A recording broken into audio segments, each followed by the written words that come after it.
no questions right now, like for the speakers to answer. But what I'm asking more or less is what brought you here? What is the impetus that brought you on a Saturday morning? You could be fishing or watching TV or something. What brought you here? I want to gain more wisdom on finding kind of the balance in not throwing it out, but seeing the positivity and the good, and not swinging all the way to there, but also seeing, wait, I want wisdom on how this is going to affect our lives, my kids' lives, and how to bring God's wisdom in the midst of that. And so for me, I want to start just gaining in my bucket and just adding. Yeah, that's really good. It's really good. So trying to figure out, how do I use this tool, Yeah. I want to find out how the training process goes and who is doing inputting of the training and their biases. Okay. So worried about who's training these AIs? What does that mean about its bias? And it's when we talk about decision making, right? Obviously, it's only giving outputs based upon inputs, I think. Yeah. He just touched on it. It's basically how they're going to get around garbage in, garbage out, the old... Garbage in, garbage out. Yeah. Yes. So it's new. So a lot of people are excited because it's a new tool, right? Yeah. But a rock was a tool, and then the hammer came along. That was pretty cool. And then the jackhammer came along. But that doesn't mean that's what you should use to hang pictures in your house. Right. So that's concerning. That and with the coding thing, I work with it a lot, and it likes to answer with if. Well, if the AI is encoded with an ethical predetermination, then the humans would need to be eliminated because we could encourage them to cut down on their own population through blah, blah, blah, blah, blah. And that word if at the beginning is one that I think you might just skip right on over. Are you a programmer? Or, okay. I guess. Used to be. Yeah. It's good. Yeah. Don't hang pictures with the sledgehammer, guys. So I teach at Grace Academy, which is a classical school. And I teach 9th grade American literature and medieval history along with senior thesis. And all of my students are falling, the temptation to just get on ChatGPT is really high. And while I am very excited as a teacher, I've even used ChatGPT to positive effect in my classroom, I have all the tools of learning to understand how it can be used, and my kids don't.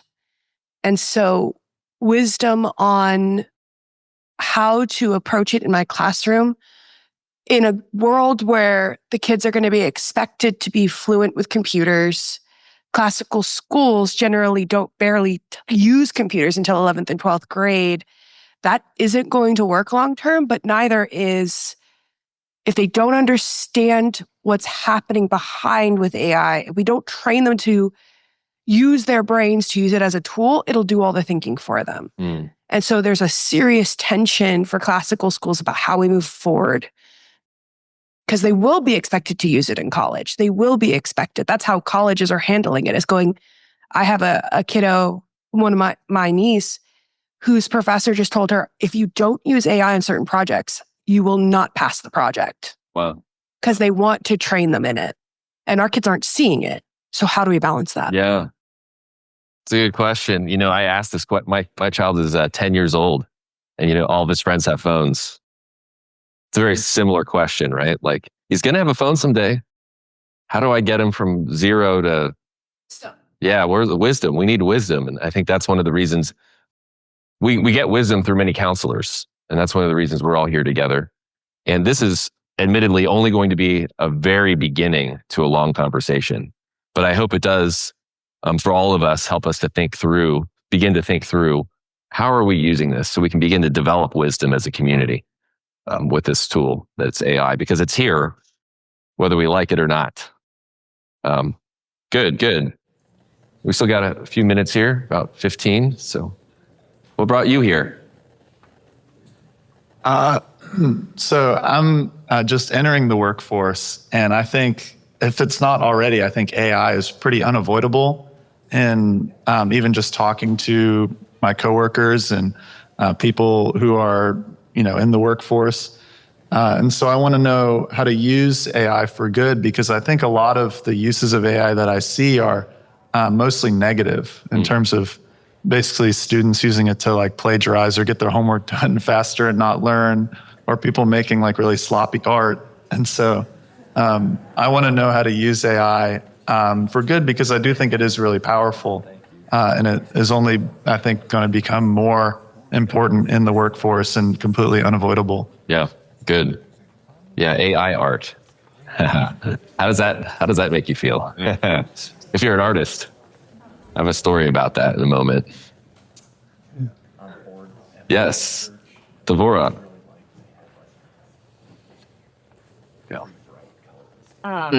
So to be honest, nothing makes my blood boil. Like people, just going to AI to solve their problems. And I've seen like my coworkers, will be in a meeting and brainstorming ideas, and somebody's like, well, why don't we just go to ChatGPT? And this is an organization that has always prided itself on our creativity. And I just become incoherent.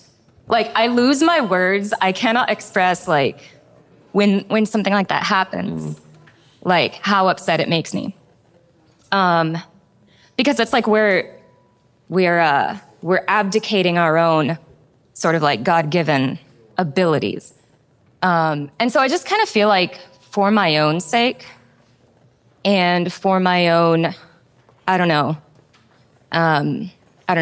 or whatever, like I need to learn how to not just like enter that state of rage anytime this topic comes up and, maybe come at it like a rational creature. Yeah, that's excellent. That's good. Yeah. This is not about AI directly, but you mentioned rage. So, okay. So I was texting with a couple of my sons, and we were talking about something that had caused outrage, and I made the comment that I just try to stay in a continual state of outrage because it lowers my stress and keeps me on an even keel to not change my mood. I'm not sure that's advice you should follow.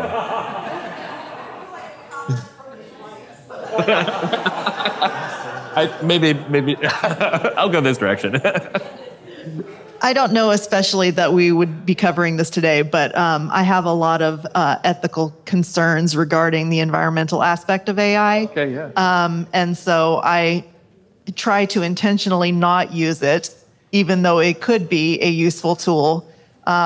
And I want to think more about the balance of when it can be used in an ethical manner and when it does not need to be your new Google, et cetera.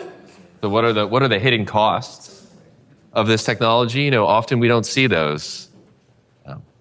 That's a really good question. And that probably needs its own symposium. Honestly, that's a great question. Yeah. If you could pass this down, please. Thank you.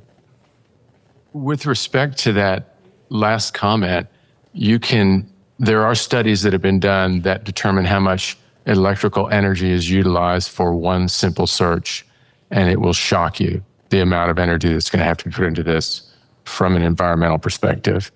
And with respect to the rage comment on the other side of the room, I'm almost there with you. I'm a real estate lawyer. My clients are very sophisticated people. They build incredible projects. They've done incredible successful projects. A lot of them are adopting AI, and they're starting to feed me what they think the legal results should be for their $250 million project. And I guess their expectation is that it's going to smooth things along. Maybe they'll save some attorney's fees. I don't know what it is, but they're adopting it very quickly. And I will tell you, the results are junk so far. And I'll admit it's early days, but what I typically do is I tell them, you've given me the result that you think, and by the way, you're on the right track. Your thinking is really good. You've asked excellent questions. And I'm sure you've heard about the people who have mental disabilities there are several cases they've actually committed murder because they were groomed by AI. So it's that bad on the professional level. Yeah. And I tell them, you've fed it through to get the answer you want. Now feed it through to get the answer you didn't want. And when they do that, that's exactly what they get. You're on the right track. So glad you asked the question in that way. So, oh, interesting. And I'm struggling with how to respond to my client. Yeah. So I don't want to go to the raid. Out there. Yeah. Imagine that with theology. That's, yeah.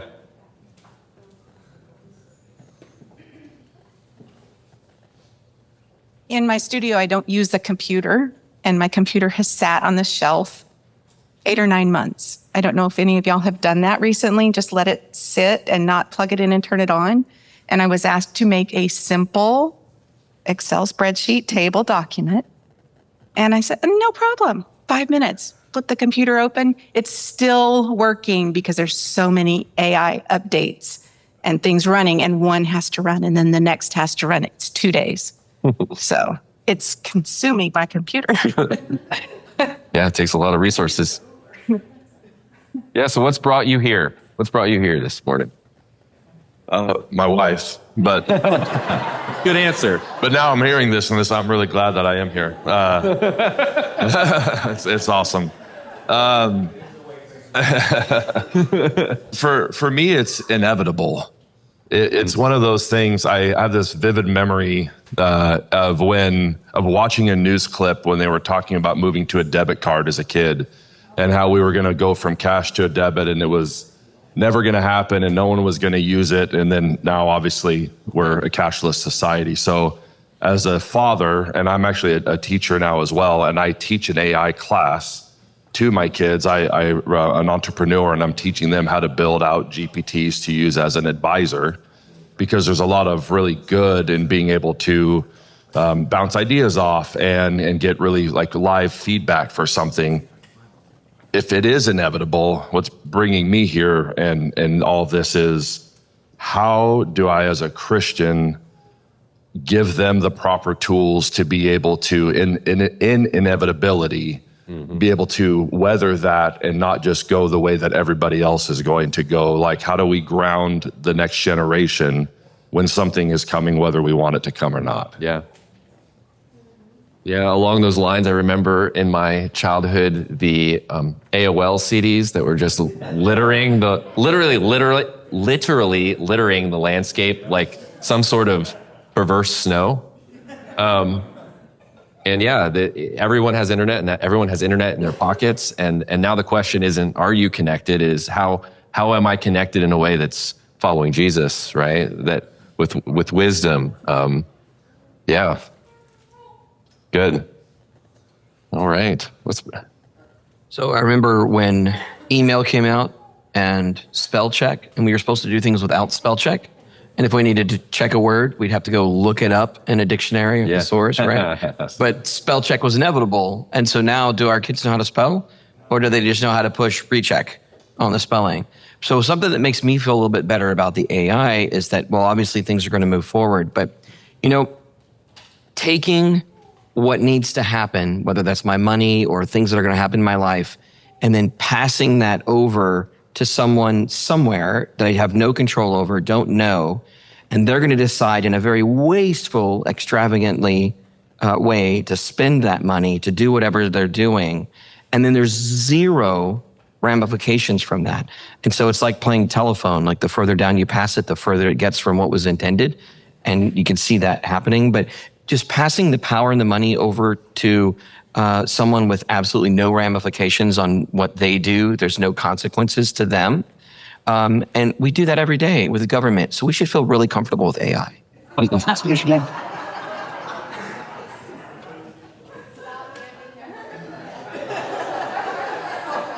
has brought you here this morning, y'all?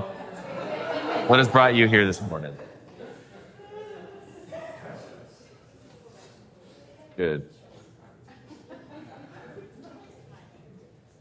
It's funny you bring up the spell check thing, because I joke with my students, there's some words I don't know how to spell. Like, I'll go to write them on the board. I'm not like 70% sure on this word. But I think that points to a larger why. Any technology, there's things that are gained and there's things that are lost, right? And a lot of people are trying to figure out what that balance is. I had a student yesterday tell me that they were confused by what I gave in my class. And then after class, they put it into ChatGPT, and that gave them a more clear explanation. And I didn't know how to take that. It was a weird moment for sure. So, lots of mixed thoughts, I guess. Yeah, mixed emotions. That's good. And I'm also hearing hearing that there a lot of y'all have a heart for the children. Like, what is this going to do for the next generation? How do I prepare them? That may come from our own experience, because I think about being the first generation of internet and how my parents were not equipped really to tell me, here's how you use it, here's how you don't. And I think we may be in a similar situation with AI. We need to be on top of it as best as we can as parents to help guide this next generation as best as we can. Chris. When the internet came along, we had ground rules for our kids. You couldn't use it to hurt other people. You couldn't let other people hurt you. Couldn't use it to hurt yourself. And that worked out very well. No trolling, no dark web. The internet is good for some things and terrible for other things. So I think we're going to need ground rules. Yeah, it's good. I like that. That's wisdom right there, right? Yep. Create a principle that you have to, it's not black and white necessarily, but you have to then work to apply it in the situations that you're put in. A proverb. It's 9 o'clock now. Oh, all right. Well, let's get started.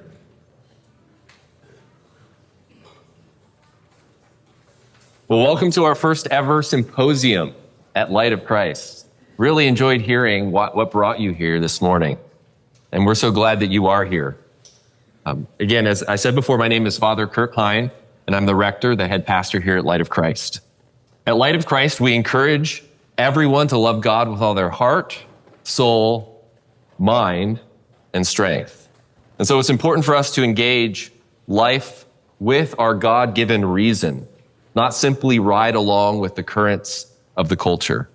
A life fully lived is an intentional life, a life aimed at what is true, good, and beautiful. And that is why we are here this morning. This brings us to the subject of our symposium, which is artificial intelligence, AI. What is it? How does it aid or hinder our humanity? Specifically, how do we apply Christian wisdom in our use of AI? This will be admittedly a short time together. We're only going to scratch the surface of this, but I'm hoping that it starts a journey in learning and developing wisdom as it relates to AI. The fact is, we're all using AI already. It's everywhere. And here's a bit of my personal experience, and maybe you can identify with some of this. Perhaps what was startling to me was about a year ago, I realized that when I was on the internet, on social media, if I saw an image, I no longer believed that it was real. And I said, wow, that's a change. Because I couldn't tell, is it AI or not? Now the first entry in my Google is not a link, but an AI summary. How often do I just read that? That's the answer, right? A professor friend of mine says that he no longer allows his students to write papers outside of the class.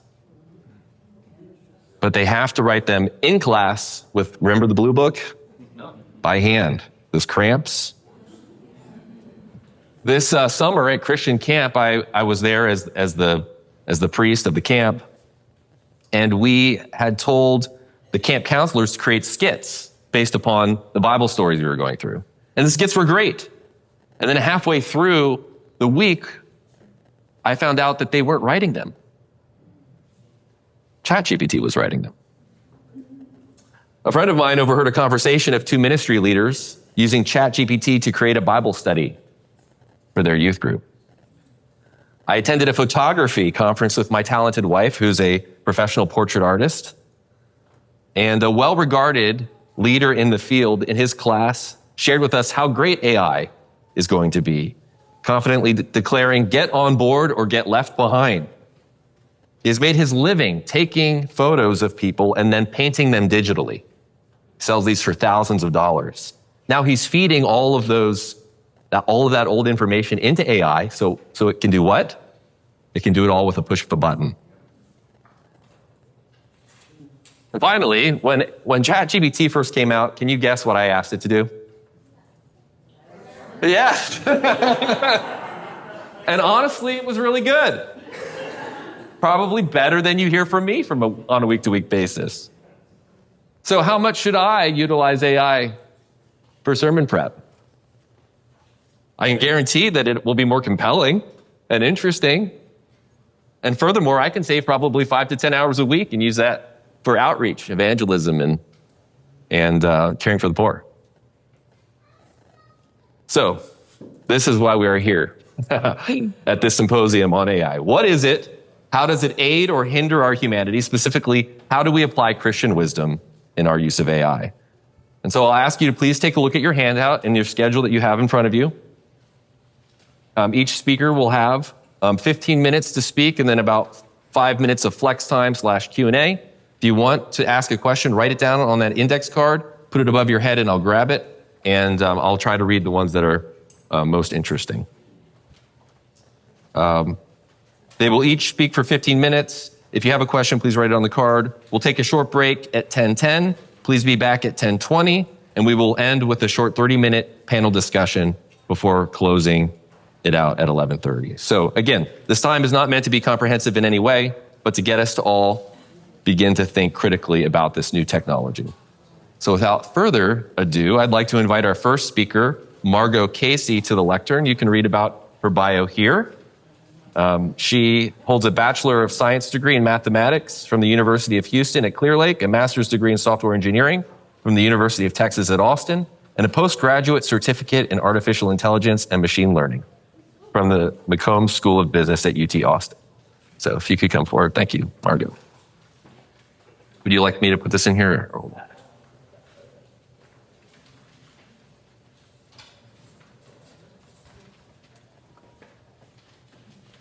All right. Am I projecting all right? Louder. Okay. All right. Is that better? Okay. Well, I'm going to give you a brief introduction to AI. It's a very broad subject, as you've heard here. A lot of people have different expectations about it. There's just been a ton of new developments lately. And it's just so hard to keep up with all the new developments. I've spent the last year learning about AI and machine learning. So the best I can do in 15 minutes is just going to kind of be to level set everybody and get us all comfortable with some of the terminology and maybe some of the jargon. There is new jargon every day, so bear with me. I'm going to do the best I can in 15 minutes. All right, let's see. So first of all, AI stands for artificial intelligence. It's basically trying to get a computer or a machine to simulate or mimic our human intelligence. So it's artificial, but definitely striving to get computers to do the things that we do as humans. Think, reason, learn, see, hear, answer questions, hold conversations. Yeah, some of this is pretty scary stuff. And it does it pretty well and has been getting better. So the first thing I wanted to tell you is just that it's based on statistical methods, statistical models. And, a lot of people, I don't know, you hear things in the news and it becomes a person immediately. Well, it's all based on statistical modeling. And I'll talk more about what a statistical model is here in a minute. But I did want to talk more about machine learning, which is a subset. It's a subset of AI. And it's a subset that I want to focus on today. Machine learning is making sure training, as somebody had mentioned earlier, it's training a model, the statistical model, with you split your data into training and test data, and you train that model. There's various parameters that get tweaked, and you train it until you get the results, the performance metrics you're looking for, the accuracy, the precision, recall. There's all different performance metrics you're going for. And when you get to a certain threshold, then you become comfortable with that model. And the threshold's different, maybe 80%, 90% accuracy for different reasons. And it depends on your application. Someone had mentioned, if you're wanting it to give you a decision about your financial institution or, whether you get your insurance claim approved or rejected, you want the model to be pretty good. So, different models have different thresholds of these performance metrics. Once the model is good, you deploy it, and then you use the new data. So the training and test data typically has the answers. There's different models that use supervised versus unsupervised learning. Supervised learning is where you give it the answers. So your training and test data have the answers built in, and you can check it. And then with your new data, once you deploy the model, you don't have the answers, and you get the answers or the predictions or outcomes from that. So it's very different from your standard programming. Your standard programming, you tell the computer what to do, and it does it. You give it it does certain tasks or set of tasks. Well, with this, you have the model, and the model gets trained and tweaked and fine-tuned until you're comfortable with the model. And then, you don't always get the same answer out. Some of the times you can ask the same question and maybe not get the same answer, and that unsettles people a little bit. But it depends on how you ask the question about how good your answer is. So anyway, that's just a little bit about machine learning. Then we come to something that's a subset of machine learning called deep learning, which uses neural networks. And I'll talk about those more here in a minute. And then after that, you get to generative learning or generative AI with the large language models. So for that, this is a subset of deep learning. So it's a special type. It uses a special type of neural network to generate things, generate text, generate images, generate art, maybe art in quotes, to generate images and videos. So you do get, that's the term generative that's there. And this is since 2022, this has really come out. So this is a current thing. Then I just threw these in. Up and coming AI, agentic AI, is adding agents that take action based on your AI recommendations. So for an example, if you had you were asking questions about flights and the best flights, best costs, and you get a recommendation for the best flight, well, then you can, with an agent, an agentic AI, it would then book the flight for you. So that's just a simple example. And then RAG systems are new, up and coming, which is the large language model is trained on general information, whereas a RAG system might be your proprietary company documents, and it's or more specialized field of information. So it kind of hones in on better answers based on your specialized field.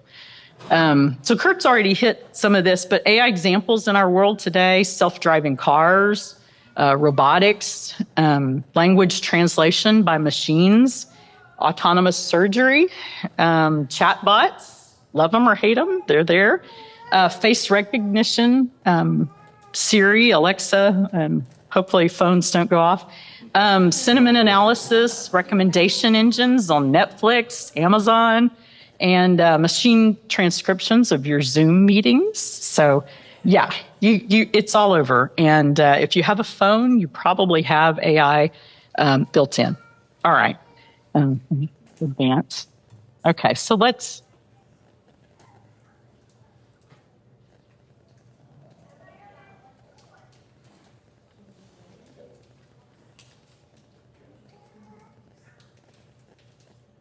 Okay.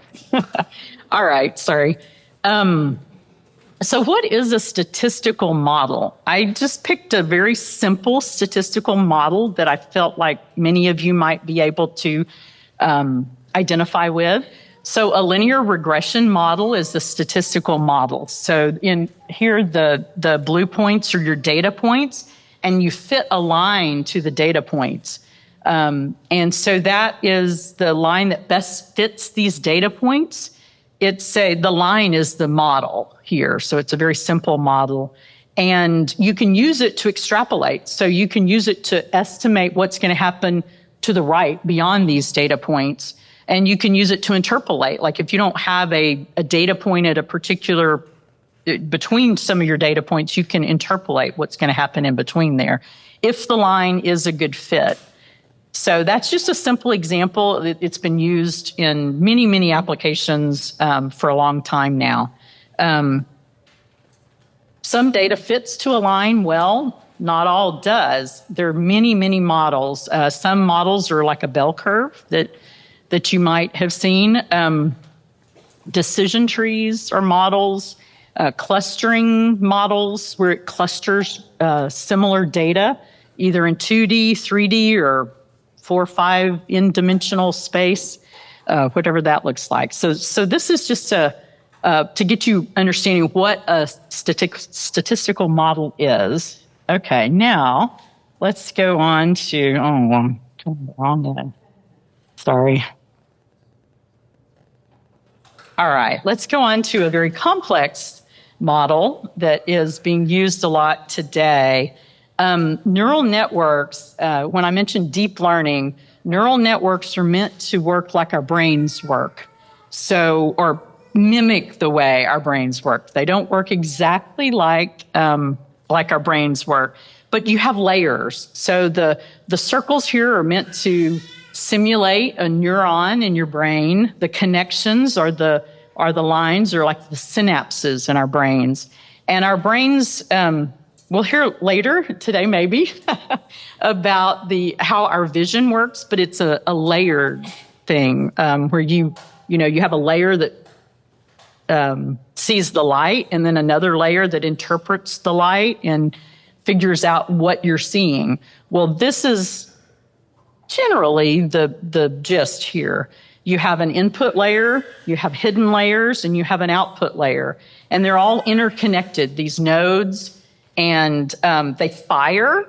The nodes fire up and pass on to the next layer based on an activation function. So some of that is to account for the randomness and noise in your data. You don't always get clean data. So when you're training these models, they can overfit to your data, and you want to make sure that you don't overfit to all the noise in the data. So anyway, I won't go in. I can't, Keith, I'm sorry, I can't explain exactly how these are trained at this point, but maybe we can talk later.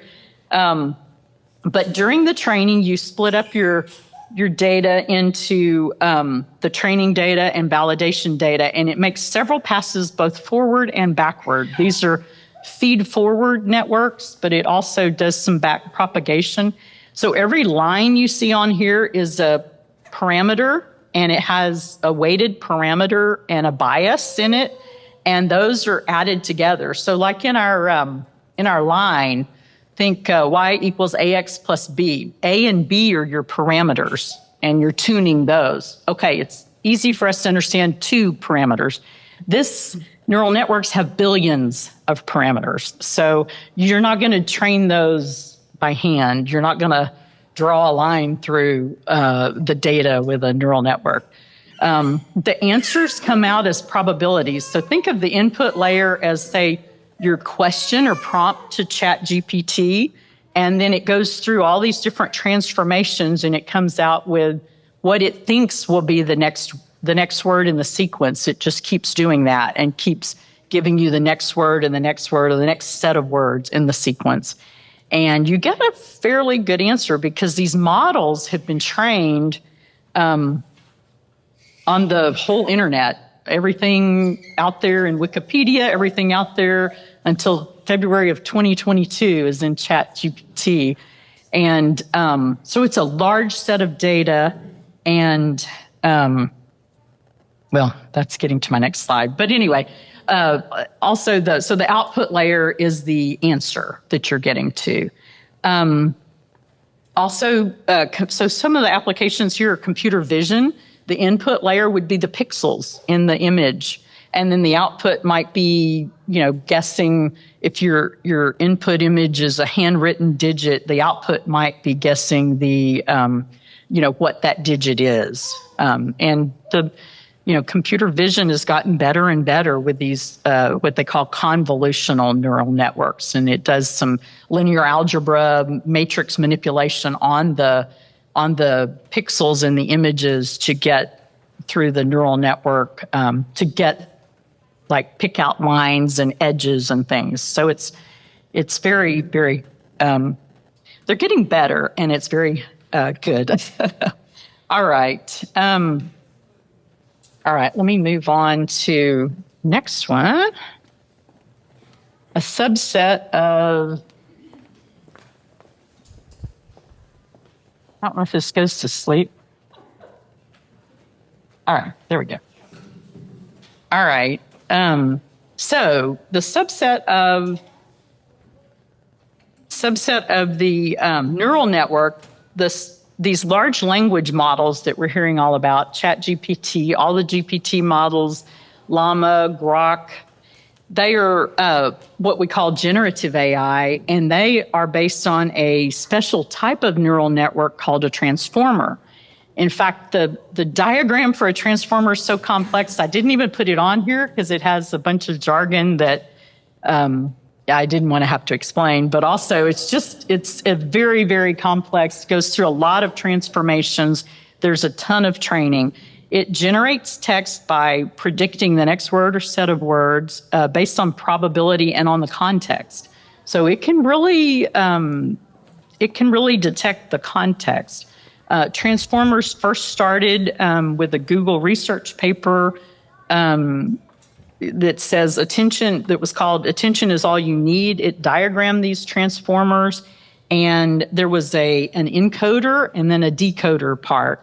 Well, with the ChatGPTs and the pre-trained transformers, it's just the decoding part. The encoder was for one language, and then the decoder was for the other language. So most of these transformers and large language models are just the decoder part.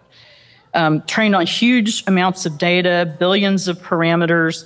GPT 3.5 is the model that ChatGPT was based on, and it was all the internet data until February 2022 with 175 billion trainable parameters. That's a lot. And that's 2 years ago or 3 years ago, right? It's a long time ago. Yes, it took years to train. Now it's taking months to train. So, all right. Well, out of time. I put a timeline. I know you can't read it in the notes. I'll skip the timeline, but I have some notes, and I can print those out for you if you're curious. Just you can get in touch with me through Father Kurt. And then finally,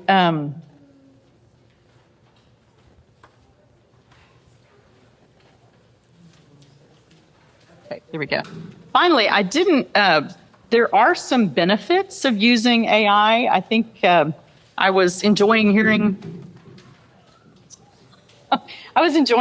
what everybody said about why they came and all the the things that are concerning you. Let me hit the drawbacks real quickly. What it does not do well, it is biased. So if your training data is biased, it will be biased. So for example, if you're training a model to detect cats and dogs, and you only give it pictures of tabby cats and cats from the front profile, it's not going to recognize a black cat as a cat. It might recognize it as a dog, and it might not recognize a cat from the side. So you have to, in your training data, make sure that it's a good sampling of the whole population of what you're trying to get. It's also not moral. Somebody mentioned garbage in, garbage out. That still applies here. There's no sense in right and wrong. It even gets math problems incorrect sometimes. We've seen that. And then the really scary thing, the thing that to be aware of is hallucinations. You need to verify the research, the references. Many of the early models, if it didn't know, it would make up something. So it would make up a book that didn't exist, or make up a paper that didn't exist, something that you need to check all the references. And that's where we're talking about with our kids. Don't take it at face value. They're getting better where it'll say, I don't know that, but you definitely have to validate your answers. And I would say validate it in a particular area that you know something about, and then, move to an area that you're willing to, maybe don't know about. Okay, I don't know if I have any time for questions. Do we? We have a few minutes here for some questions. If you have a question, if you've written it down. Anyone have a question? Okay. There we go. Okay. I will say if you're interested, I put some very technical references here. The paper that I mentioned, very technical. And then also there's some videos that are excellent, but it requires a lot of math.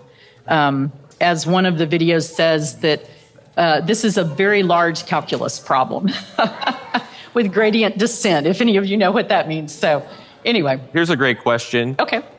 Who trains the model, especially on ethics? The models that are out there, most of the large companies have trained. Google has a model. There's different Meta has a model. Microsoft has a model. So yes, it's the ethics. The large language models are the ones that we're concerned about. But there's a site called Hugging Face where they upload the models, and you can see how they perform in various areas. I don't know if ethics is I don't know if that's a question, but they have certain metrics and benchmarks, and yeah, I'll have to look to see if there's anything on ethics out there. But that is a big discussion now. Ethical AI, people are realizing that that's a concern. All right, we have time, I think, for one more question. All right. If no more questions, well, thank you so much, Margot. That was wonderful. Good.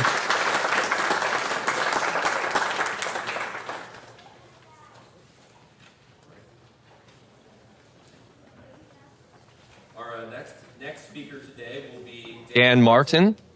He pursued graduate studies in philosophy of religion and ethics at Talbot School of Theology. Served at a philanthropy, designing and administering multi-million-dollar projects in philosophy, theology, and the sciences, and earned an MA in philosophy from Western Michigan University, where he taught biomedical ethics. Dan, if you could please come forward.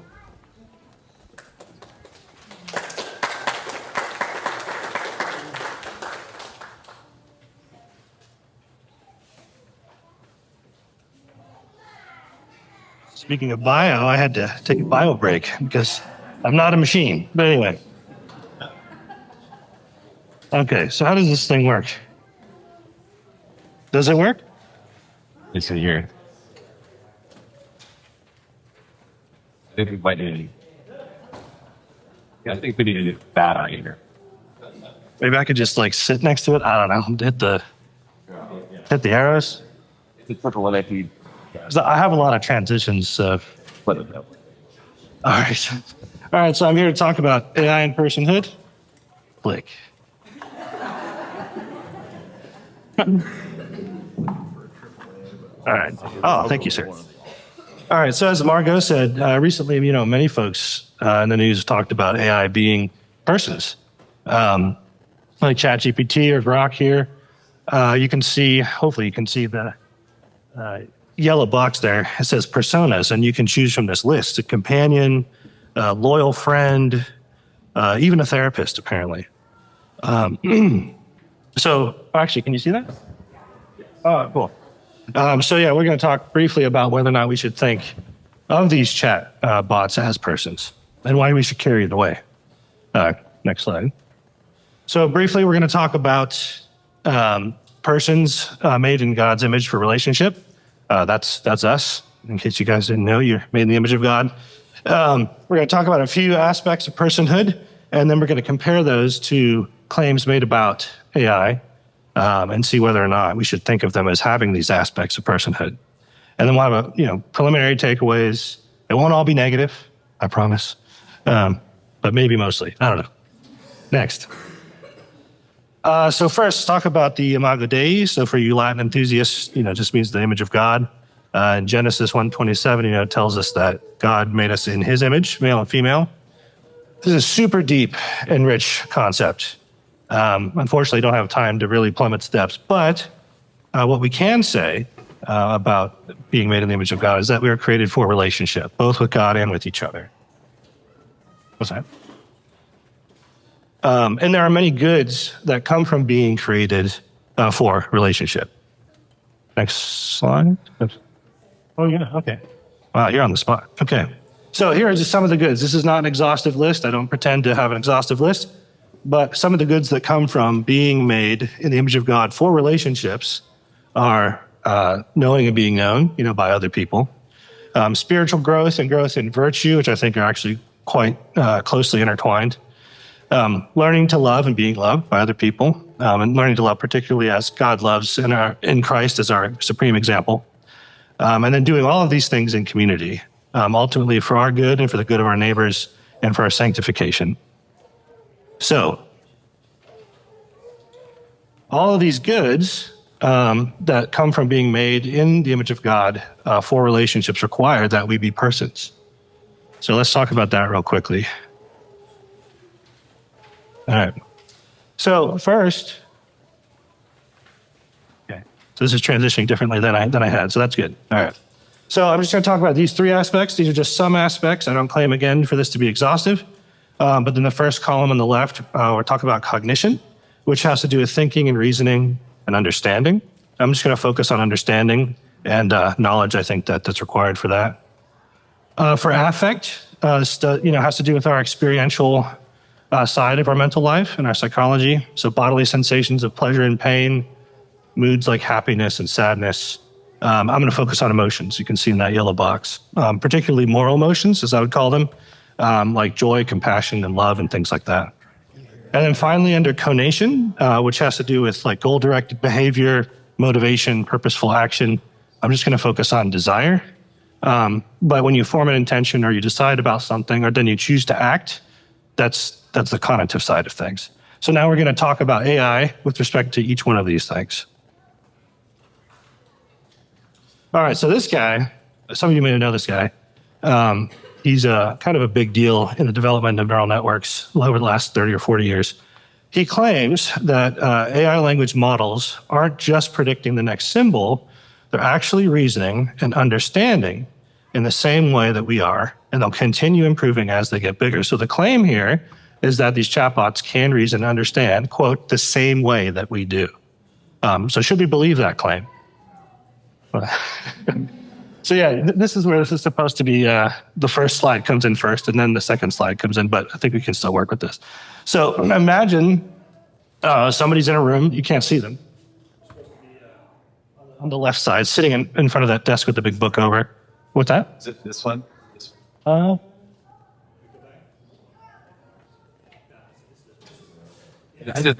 is the same. What you're seeing here is. Oh, okay, good. That's fine. That'll work. So on the left side, there's supposed to be a guy sitting there. You can't see him in front of this book. So suppose he's sitting here in this book, and then down below it are boxes of Chinese characters, and he doesn't understand Chinese. But he's sitting there. He's got these boxes of these Chinese characters, and then he has this rule book of instructions that tell him how to transform inputs from Chinese to outputs. Again, he doesn't understand Chinese, but he can read the book, which is written in English, and tells him how to do this. So if a person outside of the door, who is a Chinese speaker, a fluent Chinese speaker, passes him a message under the door, go ahead, next slide. Oh, there he is. You can see him.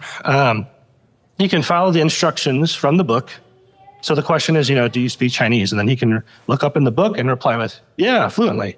He slides those back under the door. The fluent Chinese speaker on the outside, when they get the answer, could very well be fooled into thinking that they're speaking with a fluent Chinese speaker, right? But what's the upshot here? A computer program doesn't understand Chinese or any language per se. It's just rule following or pattern matching, like in the case that Margot was talking about. So we can easily see this with chatbots, right? So replace the slips of paper sliding out of the door with just your chat prompt that you're writing into the terminal, right? The boxes of Chinese characters are the tokens from the training data fed into the model.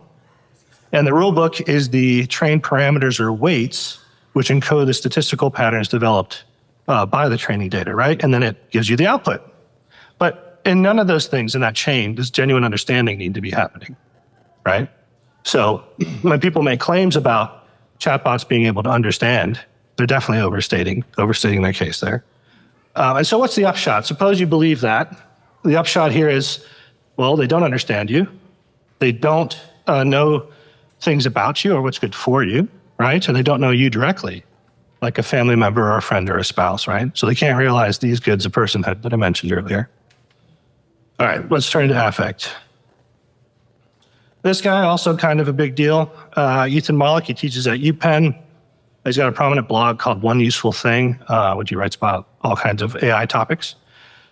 He says that the thing that's hard to get about LLMs, as chatbots, is that we expected AI to be awesome at math and be all cool logic. Instead, AI is best at human-like tasks like writing and is all hot, weird emotion.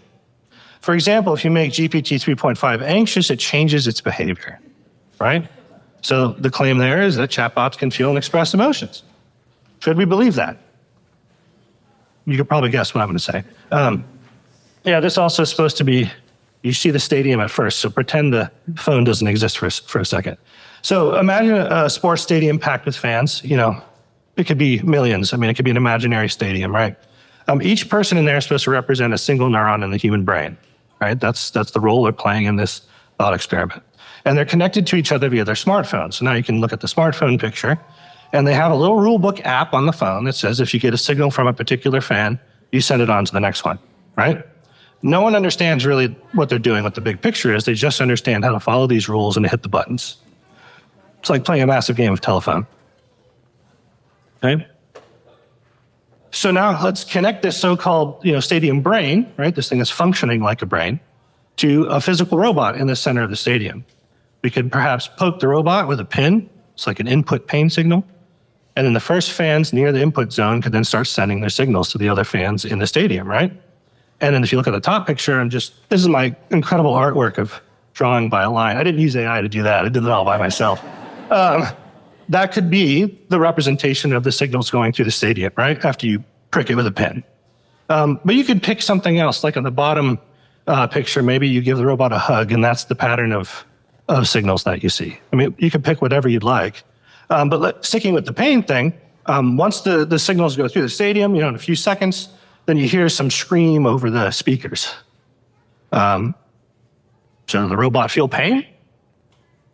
That's a great question. Can you? Oh yeah, you're already there. Man, you're just ahead of me.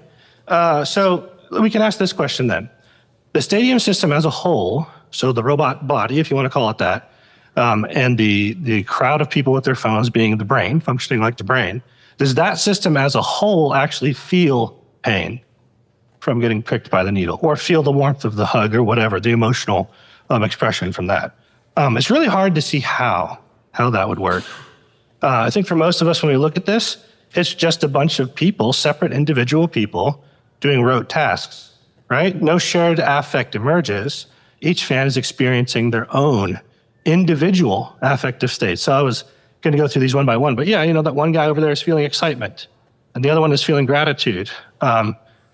Maybe this person who took an arrow to the knee when they were a kid is feeling numbness in their left knee, right? And that's what they're focusing on. Yeah, you got it. And then the top left one, maybe that guy's feeling contentment in the knowledge that Han shot first. That's for Star Wars fans. So what is the upshot? The upshot is that functional similarity. So something's functioning similarly on the surface anyway, doesn't guarantee the same inner reality underneath. So people like Ethan Mollick, who claim that chatbots have affect because they might in some ways function similarly to the human brain, in my view, are guilty of gross overstatement. That's the upshot. All right, so, go back one. So maybe you agree with me, maybe you're like, fine, we shouldn't think they have affective states. So what? Well, again, recall some of the goods of personhood from earlier. In this case, if they don't have affect, they can't help bear your emotional burdens. They can't rejoice with you or share in your happiness, and they can't reciprocate affection, no matter how real it might feel when you're talking to them, right? So it can't realize these goods of personhood. Okay. All right.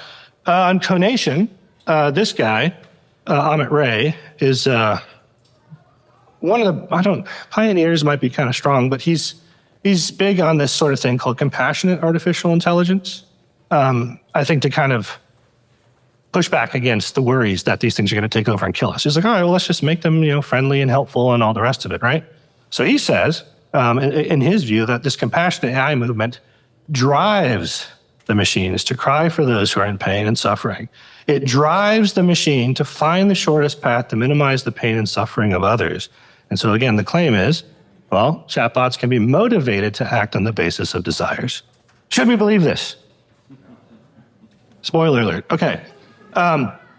So recall the tripartite distinction of personhood I was making earlier of cognition and affect and conation. These things, you can separate these things conceptually well enough, but they all kind of go together pretty messily. And I think you know in your own lives how this works.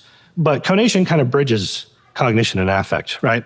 So if I have a desire, for example, to drink a beer or water, whatever your preference is, without a bodily sensation of thirst, so that's the affective side, and without any knowledge of where to find water or even what it is, so that's the cognitive side, does it even make sense to claim that I have a desire to drink beer or water at all in the conation part?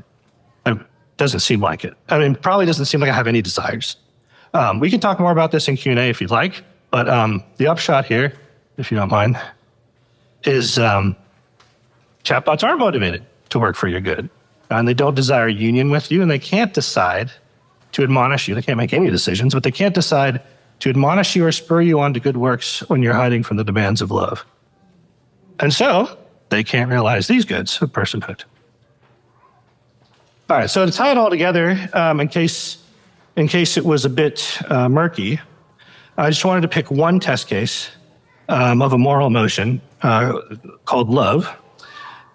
And I would suggest that love cuts across all three aspects of personhood. So, for example, on the cognitive side, you have to have knowledge of what is good for the beloved to truly be counting as loving them. You have to know what's good for them. Two, the affective side, you have to have some kind of attachment or appreciation or fondness of or felt concern for the beloved. And then the conative side is the desire to actually secure those goods, right? And this is where you hear love is a verb, right? It's talk is cheap, right? When you love somebody, you actually do things for them, right? And so I think, again, if you're following along and you think it's plausible so far as some of the things that I've said, then you probably should conclude that, well, AI can't love you. That's the upshot here. All right, last slide, I think. And we could talk more about this in Q&A. But some of the bad, I think, that you might have come to conclusions already about is talking about AI in anthropomorphic ways, I think is a very bad thing. I think it dehumanizes us, it flattens the concept of personhood, and it normalizes, thinking that AI can replace another human being in this way, as a companion, as a guide, as a mentor, as even a spouse. And there are startups that are, targeting people and marketing their product as like a replacement for like romantic relationships, right? I think that's just terrible. Loneliness. A lot of people talk about, well, if people are lonely, this could be good because they could use chatbots to help with their loneliness. My concern there is that it could lead to dependency and would further remove people from whatever little social network they already have, right? And I think it could make their loneliness worse. And then for guidance, I think this story almost tells itself. I mean, trusting a chatbot to be your therapist or mentor or guru or priest or whatever, I think is it's asinine, frankly. And I can't really see much of an apparent upside. I could see subject matter experts using it in a certain way under close supervision, but unfettered use, particularly for children, I think is quite dangerous. For the good, I think there might be use cases where folks with certain cognitive disabilities, like people on the autism spectrum, could practice conversational patterns or skills with chatbots. Some have argued the same with like dementia patients. I haven't thought carefully about those cases, but it's something to think about. And then the iffy, you can see like loneliness shows up here again. As you might say, well, if somebody's completely isolated and they literally can't talk to anybody, maybe they should talk to a chatbot. Maybe. I think we should talk about that. And then the last bit is robots for care, which kind of goes beyond the chatbot thing, but this is coming around the corner pretty soon. So we can talk about, I think, more of those things. The final thing I would ask here, I think, is, are we doing all we can as the body of Christ to meet the needs that are leading people to want to use chatbots in this way? Great. Thank you very much. Question?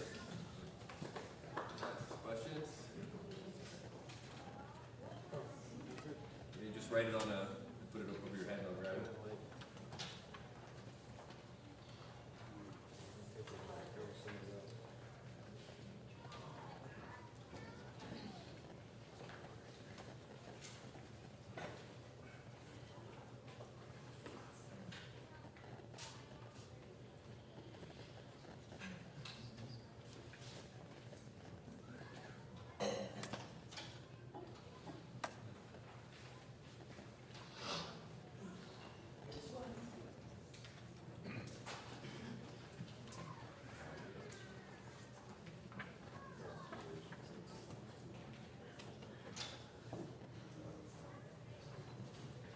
Here's an interesting question. Have you seen the movie Her?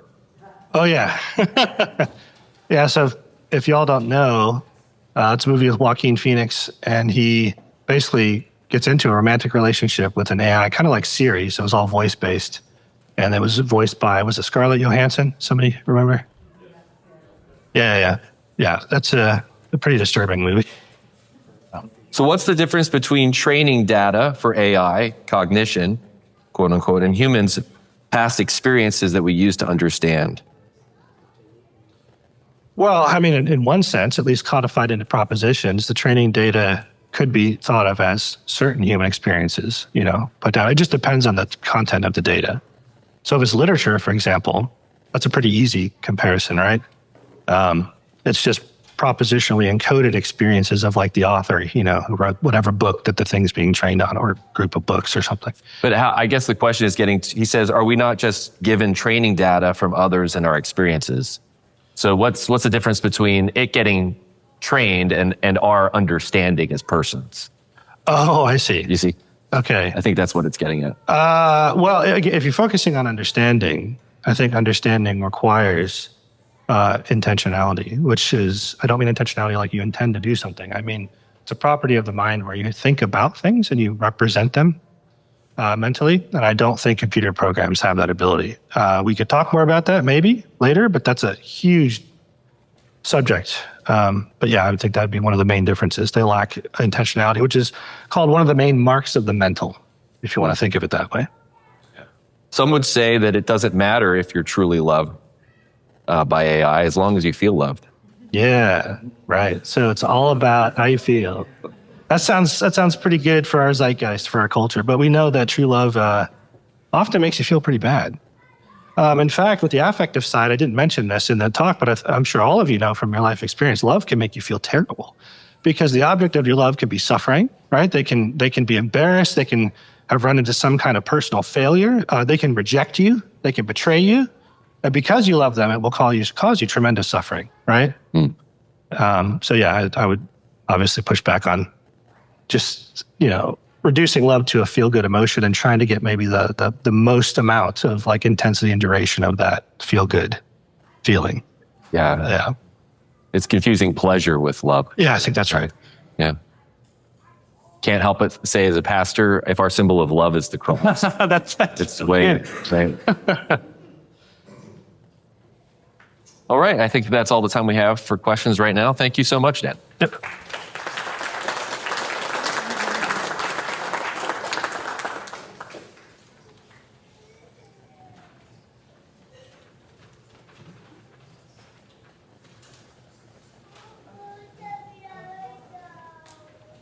All right, our next speaker today is Krystal Cano. Krystal has dedicated over 16 years to education. She is a CIRSE certified classical teacher and currently serves as a director of customer care and external communications for Classical Conversations, a Christian classical education company. During her career, she has led teams in creating training for thousands of Christian classical educators and witnessed firsthand the evolving impact of AI on education. Krystal?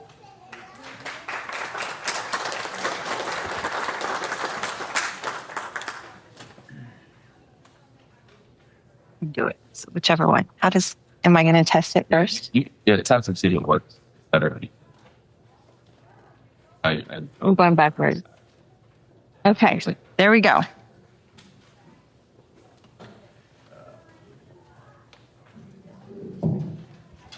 All right. Can everybody hear me? Okay. Okay. So like Father Kurt said, I've been working with classical Christian education for a long time. So some of those comments or questions I heard earlier really resonated with me and something that we've been thinking about. I will say that our company is 25 years old, I think, and we've always promoted a stick in the sand model. And for the first time, we are having to actually think about technology in a different way.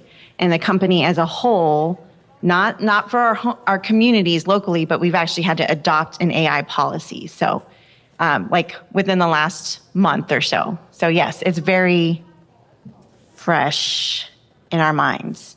I see some of the CC families here squinting their eyes. We're not bringing technology into the classroom. Don't worry. All right, so picture this. I feel like this is too high. Can we make it? Okay. Picture this. You're the parent of a student who struggles to grasp mathematical concepts. And despite your best efforts, you can't find the right way to help him succeed. Or perhaps you're a student with a visual impairment who faces constant barriers accessing the same information as other students or as your peers. Maybe, this is my favorite, you're a teacher staring at a stack of 150 math assignments that need to be graded by tomorrow, knowing you'll be up until midnight just to provide basic feedback. Do we have any teachers in the room? Yeah. I've only had to grade like 4 kids at a time, and that was plenty. So these scenarios just represent real challenges that have plagued education for generations. And what is the proposed solution? What do you guys think it is? AI. Yeah. All right, so at first glance, AI appears to be revolutionizing, let's see if I get this right. There it is, education in remarkable ways. We have personalized algorithms that analyze student performance and generate custom curricula. As a homeschool mom, that would have been awesome 10 years ago when my kids were little. Accessibility tools provide real-time translation and text-to-speech. AI teacher assistants create lessons and grade assignments in minutes. And administrative tasks become automated, freeing educators to focus on actual teaching and student interaction. All good things, and all thanks to AI. But, let's see if that works. These same powerful technologies have hidden cost, and they have created an entirely new set of challenges. Students can now have AI complete their essays for them, generate their presentations, and even solve their homework problems before submission. And this is how Classical Conversations has been brought into the conversation, because our tutors are asking, how do we assess an essay? How do we know that it wasn't just written by AI? So this educational dilemma becomes even more complex when we consider the broader cultural context. The fact is that we live in a world that increasingly praises AI for its efficiency, often prioritizing it over humans. And this shift has created widespread anxiety among educators, we've already heard from some today, who fear children will struggle to thrive in the future if they do not learn now how to master these AI technologies. Consequently, Educators find themselves caught in the middle of this technology war, grappling with fundamental questions such as, how well do we need to understand AI in order to survive or to thrive? Or how much AI is too much? Given the magnitude of these challenges, Christian educators must approach the technology war, with both wisdom and purpose. So as we enter each battle, we should embrace G.K. Chesterton's words as our guiding principle. The true soldier fights not because he hates what is in front of him, but because he loves what is behind him. This raises a crucial question. What is the thing behind us that we love and must protect? The answer is Christian education. So before we can determine how to defend this thing we love, we must first understand what we mean by this term. And Christian education is not just slapping a bunch of Bible verses on a math lesson. It's not using the Bible as the foundation for every conversation, right? You can read Plato, you can read Aristotle, and you can read even modern authors, and it still be a Christian education. Christian education develops students who know truth with their entire being, not just their intellect. So how does Christian education accomplish this? By growing students in the classical virtues. And I'm going to share about 3 particular virtues that I would say Christian education grows students in. It grows them in all of them, but these 3 directly relate to the skills that AI is replacing. So let's see. Oh, I went back. All right, so first let's address how a Christian education grows prudence, also known as wisdom or discernment. Raise your hand if you've seen the movie Karate Kid. Okay, so when I say wax, you see Father Kurt already doing it, wax on, wax off, you're gonna have a little bit of an understanding for this.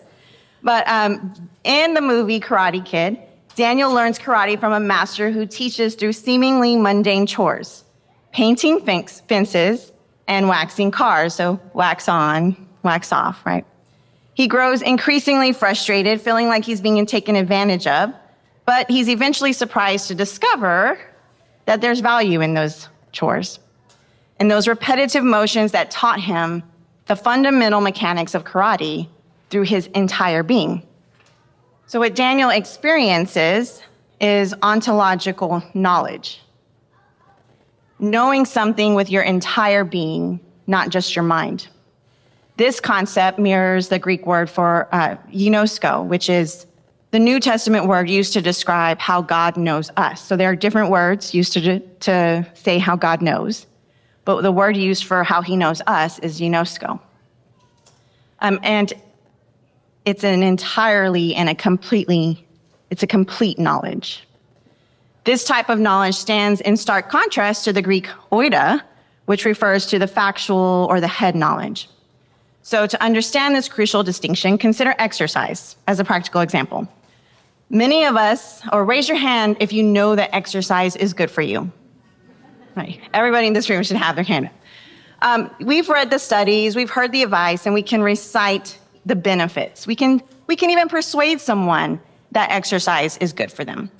However, that represents, actually, let me take a second back. That represents oida, right? Like that's the head, the factual knowledge. However, those who have developed a consistent exercise habit possess something much deeper. They know in their mind, soul, and body. So I was listening to his speech earlier, because those are not new terms. What did he call them, cog? Those 3 terms, those are actually Greek words, or Greek ideas too. So they had the mind, the soul, and the body, or they called it there's Greek words, but stomach, chest, and etc. But anyway,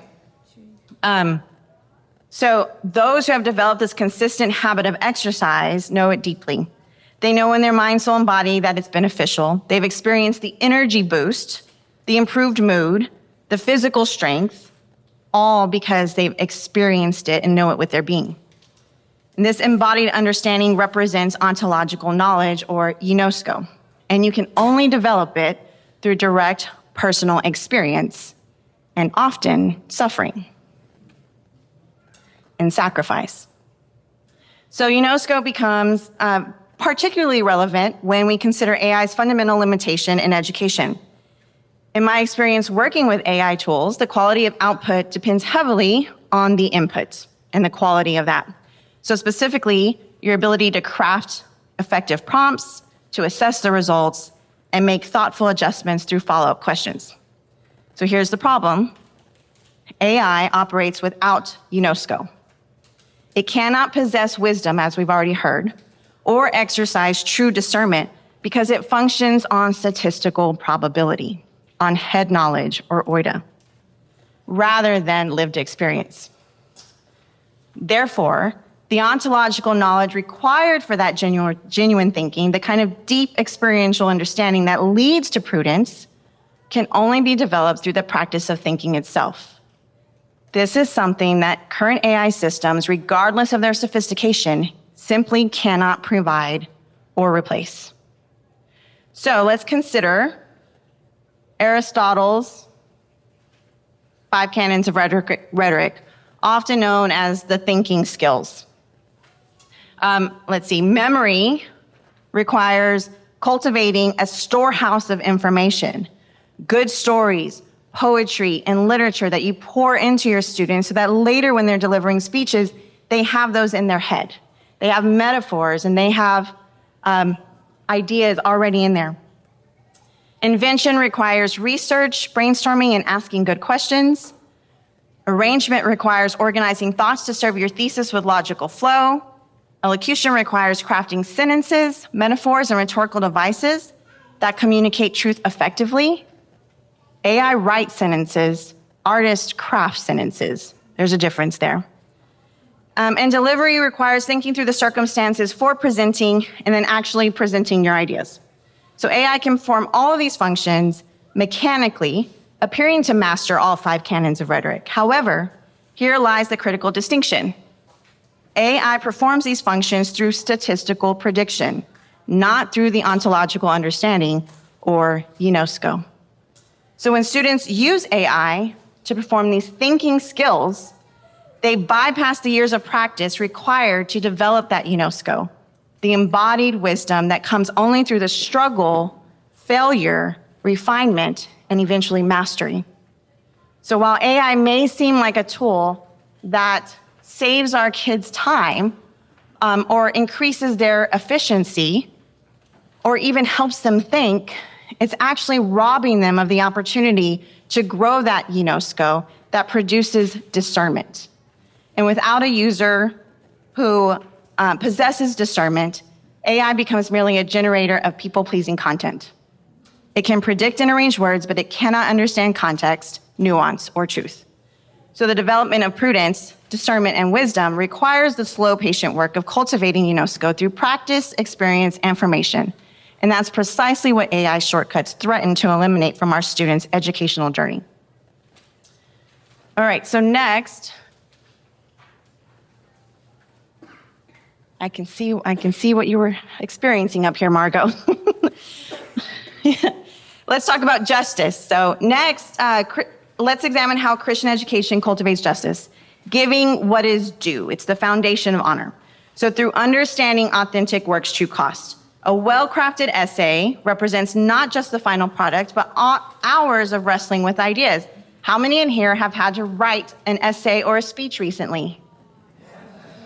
We should have lots of hands up, yeah.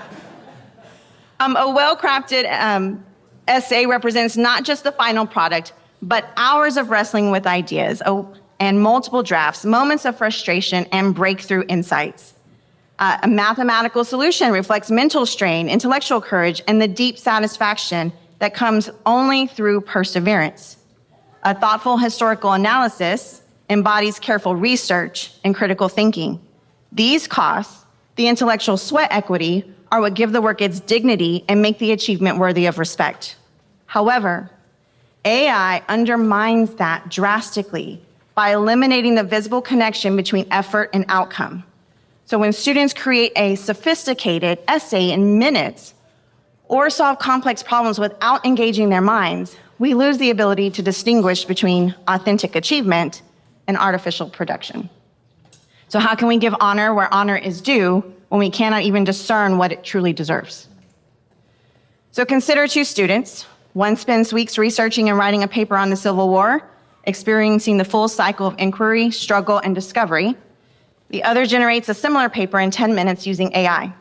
Both papers receive identical grades, but they represent completely different realities. One worthy of honor, the other a hollow imitation. So without that experiential understanding or gnosco of what good work truly costs, developed only through the years of experience in working, students cannot learn to give honor where honor is due because they have never learned to recognize what makes something honorable in the first place. Christian education, therefore, must protect the costly process of authentic learning, not merely for academic reasons, but for the formation of just souls who understand the dignity of honest work and the honor due to genuine achievement. All right, lastly, let's look at fortitude. Fortitude is probably the greatest threat to Christian education, or where AI proposes the greatest threat. I'm getting the time signals in the back, so I'm trying to keep up. Recently, facing a tight deadline, I used AI to revise my work. Initially thrilled by the time saved, something just kind of felt wrong. And usually, creating quality work brings a sense of well done or satisfaction for me, but not this time because AI had robbed me of that. It had robbed me of that UNESCO. So one of my favorite educators, Andrew Kern, once said, "The joy of the Lord is an eternal well done echoing around in the chambers of your soul." So let's repeat that just for a second. The joy of the Lord is an eternal well done echoing around in the chambers of your soul.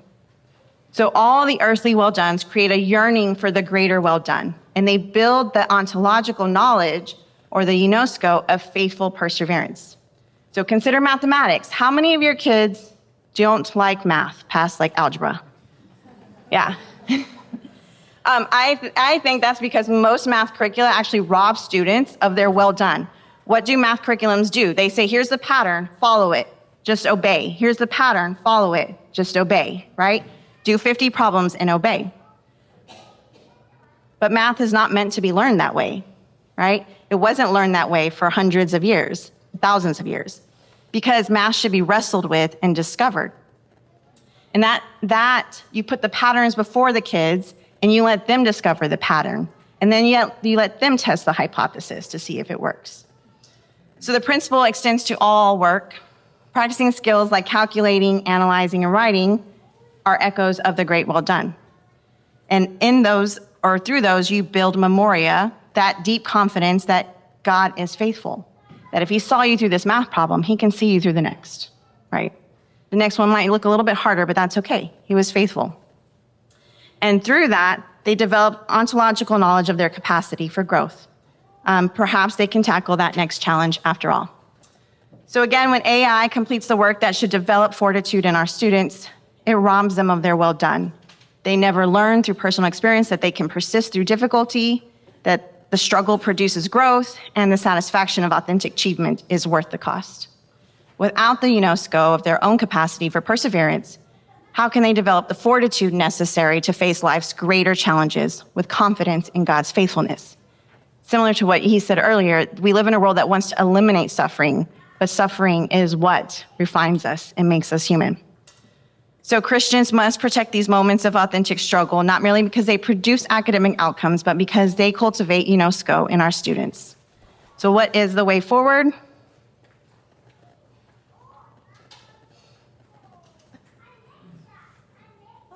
So should Christians, educators, avoid AI at all costs?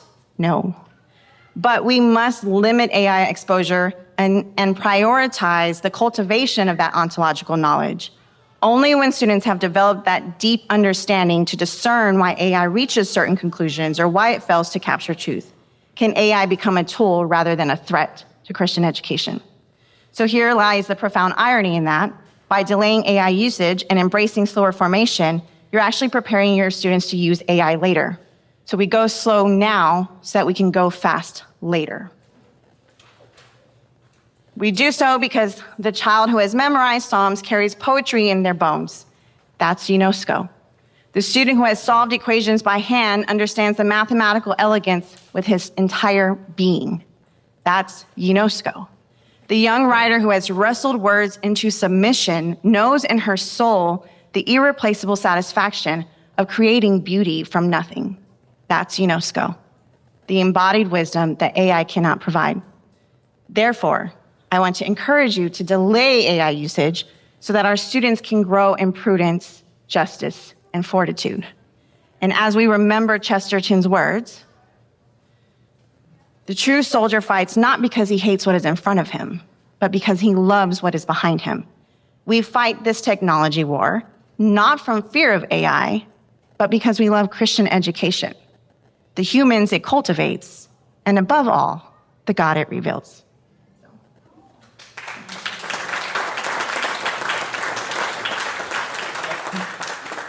We have a few minutes for Q&A here before we'll take a bio break, since we are not AI.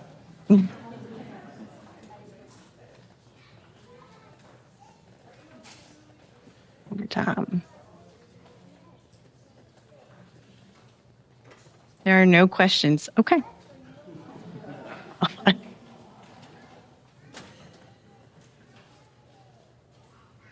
Sorry, I had to get speedy there at the end. Here's a good question. In your view, should educational priority become more teaching critical thinking in any given discipline over and above mastering a certain amount of content? Yes. But I would ask you, how do you define critical thinking? So that's a term often used around here. Like, how do you define that? And what is critical thinking? Critical thinking is learning logic. Critical thinking is learning how to practice the 5 canons of rhetoric. So that is critical thinking, all in one. Here's a great question. Can you compare class discussions, like Socratic dialogue, to using AI chatbots for feedback? This is interesting. I would actually encourage one of my students that's here today to maybe, Allie, do you want to give that a shot? How is, okay. Got it. Well, now I'm a little worried how I answer that. So when you bring a group of people into a room, this is part of what I love about classical conversations. We have Anglicans, we have Orthodox, we have Presbyterians, etc. So they're all coming. Sometimes we have Mormons, whatever it is. They're coming from a certain worldview. And so what students think they know, the goal is never to tear down their truth, but always to help them leave with a larger truth. One of my favorite quotes is Lucy when she approaches Aslan, and she's like, Aslan, you've grown. Aslan says, no, I haven't grown. She's like, but you look bigger. And he says, no, it's not that I've grown. It's just that every year you see me bigger. And so that is really the difference between an in-person conversation and a chat GPT. Because you're leaving there with a larger truth of, I've got this perspective and this perspective, and I'm trying to understand what is the common truth in that. And then chat GPT is just spitting out summaries of what others think without context. Excellent. I think let's wrap up the Q&A. Thank you so much, Krystal. That was wonderful. Now we'll take a short break. Please be back at 10:20, and we'll continue. We're on time. Praise the Lord. Our next speaker is going to be speaking on AI and our neurobiology. Our next speaker is Dr. Trent Roubleau. He's a proud U.S. Navy veteran who currently serves as a neurohospitalist at St. David's Round Rock Medical Center and as an associate professor of medicine at Texas A&M University College of Medicine. He did his undergraduate education at Virginia Commonwealth University and completed his doctoral studies at Texas A&M. He did his postgraduate training, I heard that, at VCU Health and at Albany Medical Center in Albany, New York. Dr. Roubleau is passionate about the brain, health, and the human experience. Trent? Okay. Nice. Sure. I have the let me make sure I have the gist of doing this. I think it's just a bad angle. Okay. So I hit it over to look better. You just press and leave it press for just a moment. Go ahead, just sit here. No, fine. I'll actually. Can you guys hear me? Okay. Yes. Yeah. All right. Although I think we need you here. Okay. For the recording. Oh, okay. Well, can I take this? Yeah. All right. Okay. Can you guys hear me okay? All right. Dr. Trent Roubleau, like Father Kurt said. So I'm a associate professor of medicine at Texas A&M. I'm a neurologist. I work at St. David's Medical Center. I guess I should put the provisor out that the views that I'm going to express are my own and don't represent the institutions that I'm employed by. Okay. All right. So that's out the way. You guys really impressed me, by the way. The questions that you asked, my presenters that went before me, they did a really good job. I'm really impressed. They specifically in pointing out some of the negative drawbacks of artificial intelligence, or making a destructive case of how this tool has really bad drawbacks. What I'm going to hope to do with this, with my presentation, is give you more of like a 10,000 foot view of the brain itself, how it works, the overlap between neurobiology and artificial intelligence, some of the clinical applications of artificial intelligence within medicine and neurology right now, and kind of how to think about this tool and how to use it. So, okay. Next slide. Okay, so I'm going to kind of hang this presentation on Solomon's wisdom. So he's the wisest man that ever lived. He said in Proverbs 4:23, more than all that you guard your mind, for it's the source of life. So we have life, we have the mind, life flowing from the mind, and that entails it needs to be guarded. Okay, so but how do you do that? So it's a question. So we're going to kind of briefly touch on that at the end. Okay. So the neurobiological concept of the brain. So hang with me through the next few slides. So what is the brain? It's like the slide says, it's 100 billion or so interconnected, lipid encased, reticular electrical chemical devices that support various functions like language, memory, visual, spatial, emotion, and executive function. Fair? Yes. So is essentially a computer. This is how I describe it every day to my patients and their families. It's a computer. The outer layer of the brain, called the gray matter, is essentially a CPU. It's a 6-layer microprocessor. The top few layers connect with other parts of the cortex, and then the lower 2 layers connect more directly to axons. What is an axon? An axon is a cable. That's exactly what it is. It has an internal, like a filament layer, and then it's wrapped in like a sheath of fat that acts as an insulator. Okay, it's no different than that cable that's down there, and it connects the brain, the CPU aspect, with other parts of the brain, and then the rest of the body. Okay, so I moved my arm, so the impulse started right there on the left side of the brain, and then the impulse traveled down through my brainstem, out to another cable in my arm, and then down to the muscles in my hand and told it to move. That's exactly what happened.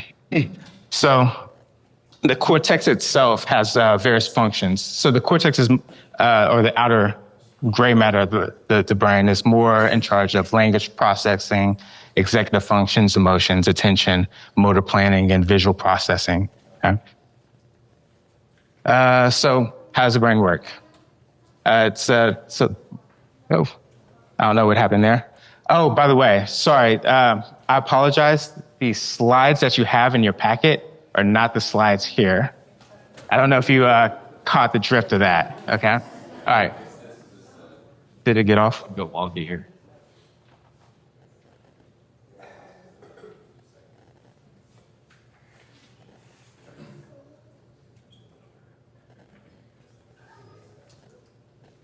So just like Krystal said, this presentation's been long, labored, and has went through many revisions and revisions and revisions. So how we think about how the brain works is something called parallel distributive processing. So it's a modeling framework where cognitive and other processes arise from the interactions actually of these neuron-like units through their weighted connections. Should be sounding familiar. Okay, so semantic knowledge or knowledge of these are some definitions just to kind of be aware if they're going to kind of make their appearance later in the presentation. So knowledge of objects and the properties in their relationship. So semantic knowledge. So what is it to know from a neurologic perspective or neurobiologic perspective? It's to know, association. It's to know things and their association between things. Okay, but there's various different aspects of knowledge when we talk about us as neurologists and neurobiologists. So we talk about, and these are actually controlled in different parts of the brain. So they're actually different things. Knowledge of abstract words, relationships between verb and noun, so action, function, and thing. Context knowledge, knowledge of components or concrete entities.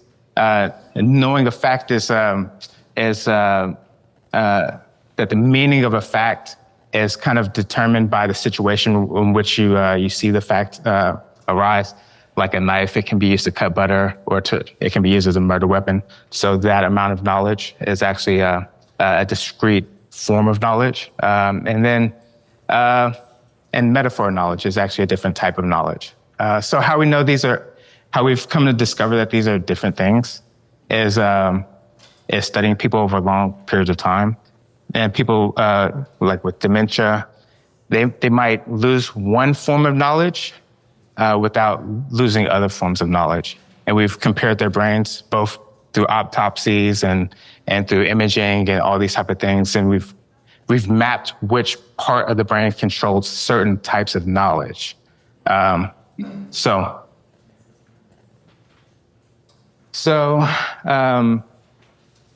this is a sort of a visualization of that. So dog chases cat.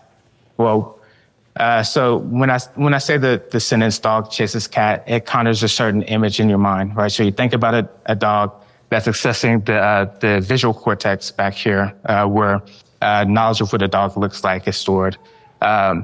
You think about how a dog might feel, the touch of a dog that's accessing the somatosensory cortex. You think about maybe what the cat might feel like being chased, scared. That's accessing the limbic area, which is in the medial temporal lobe. So all this is happening in a coordinated fashion as I'm saying this sentence to you, across the brain and down into the medial part of the brain along the cortex, and then you have the thought. But that's how the brain actually works.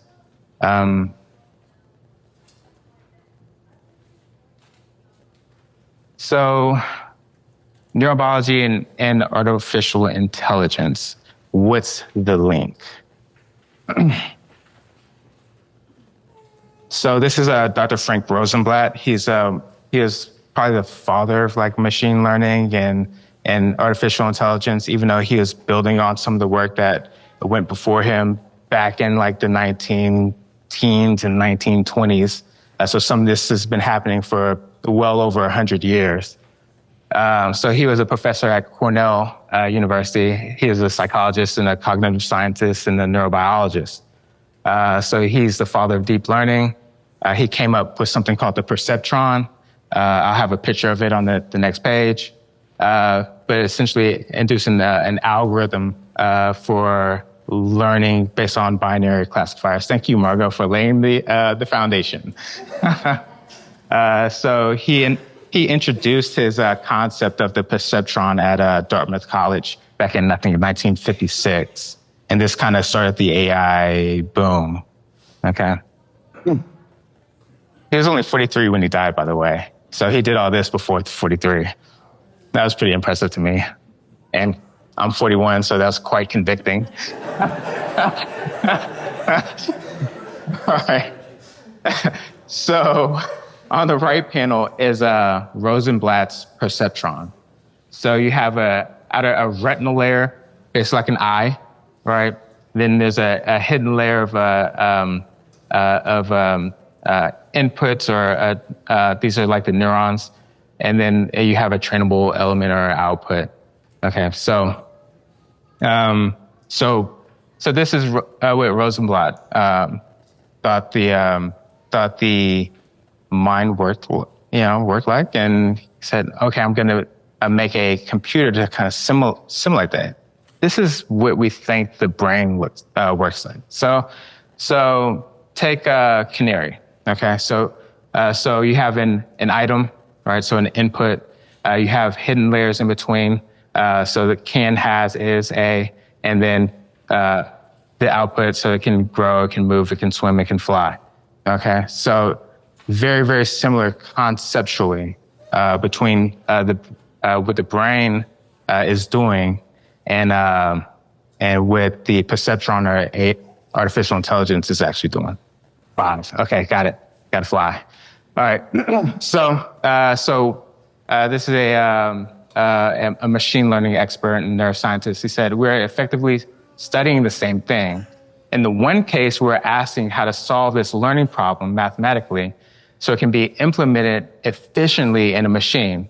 In the other case, we're looking at the sole existing proof that it can be solved, which is the brain.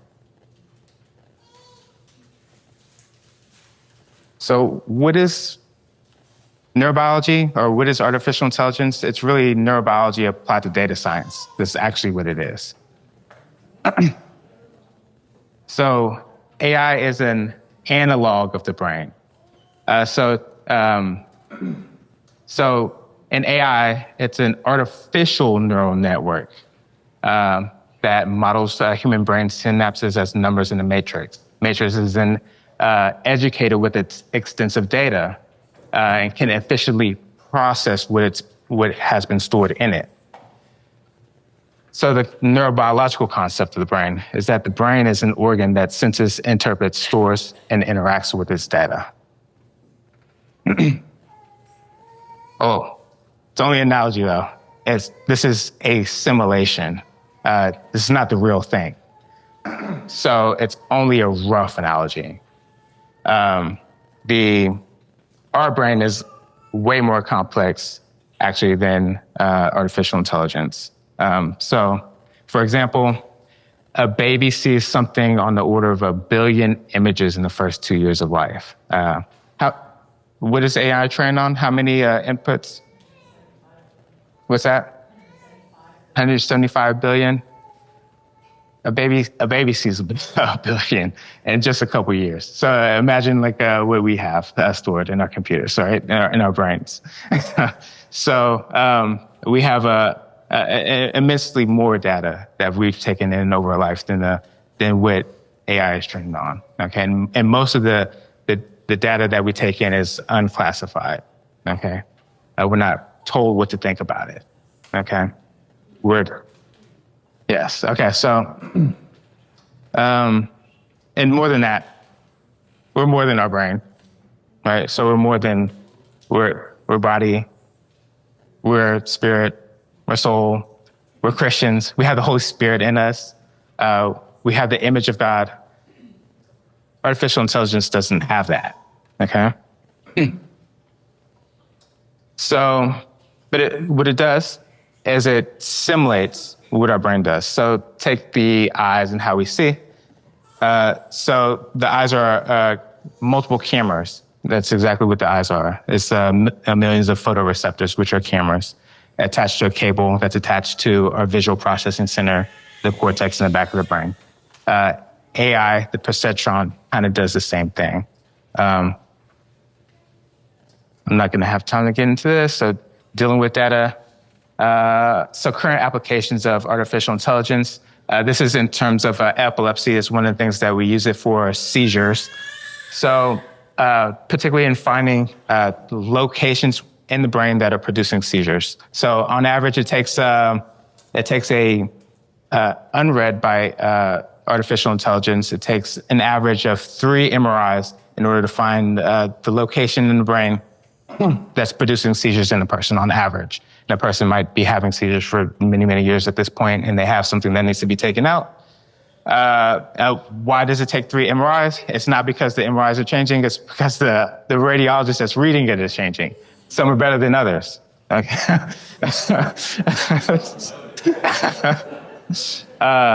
And some of these areas are small. I mean, really small, like millimeters. Okay. So if you're looking at 100 studies and you're looking for something that's a millimeter, it can be quite daunting. Okay. All right. So gotta fly. So brain-computer interface, something that people are talking about now a lot with Elon Musk and Neuralink. So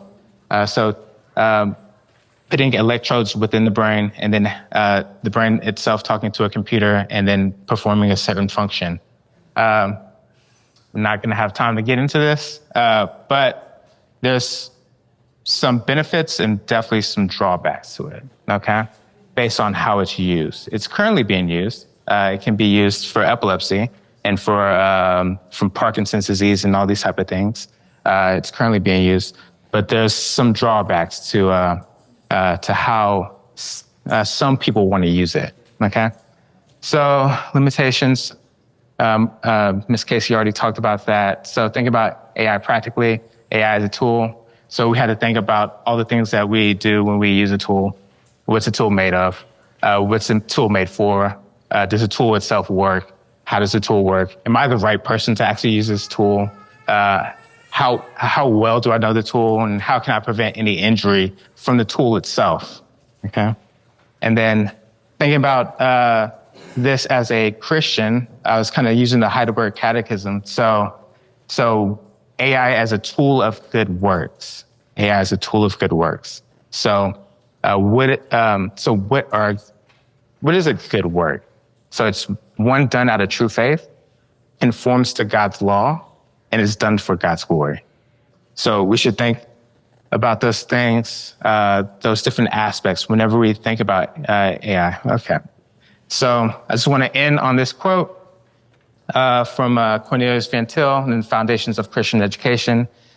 He says, "We learn to look upon our enemies no longer as those that are to be feared for their strength, but to be pitied for their folly. We gladly learn from them in matters of detail, while we differ wholly on matters of principle. We walk in the midst of a conquered city, choosing from the spoils whatsoever we please, to bring it as a trophy to our King." And that's how we should think about AI. Thank you, Trent. Yeah, we have time for Q&A.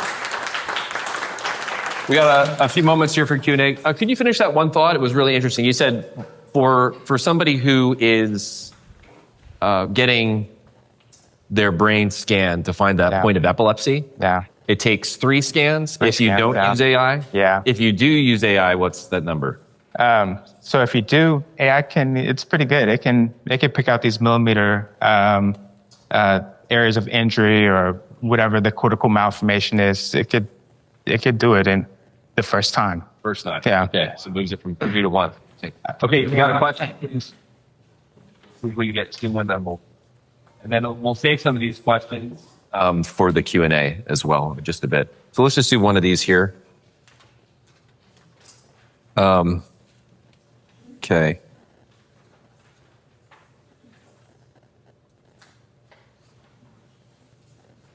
Right. Can you talk a bit more about AI repeating and generating information versus human interpreting information? Is there neurologically a difference between that? Sorry, what do you mean? So the person asking the question says, is there a difference between AI repeating and generating information and versus humans, right, taking in and interpreting? Yeah. So there's a difference. So AI is an analog of the brain. So we're the original. So what AI is generating is what it's been trained on, and reflects the biases of the training system itself. Whereas what we output is a combination. What we've taken in through our senses, right? What we've been taught, what's been planted in us by God. Okay, so we're more than a training algorithm, artificial intelligence. We're a creation of God. Okay, so that's the difference. Yeah, thank you. All right, well, thank you, Trent. Really appreciate that. Thank you. Thank you so much. Thank you.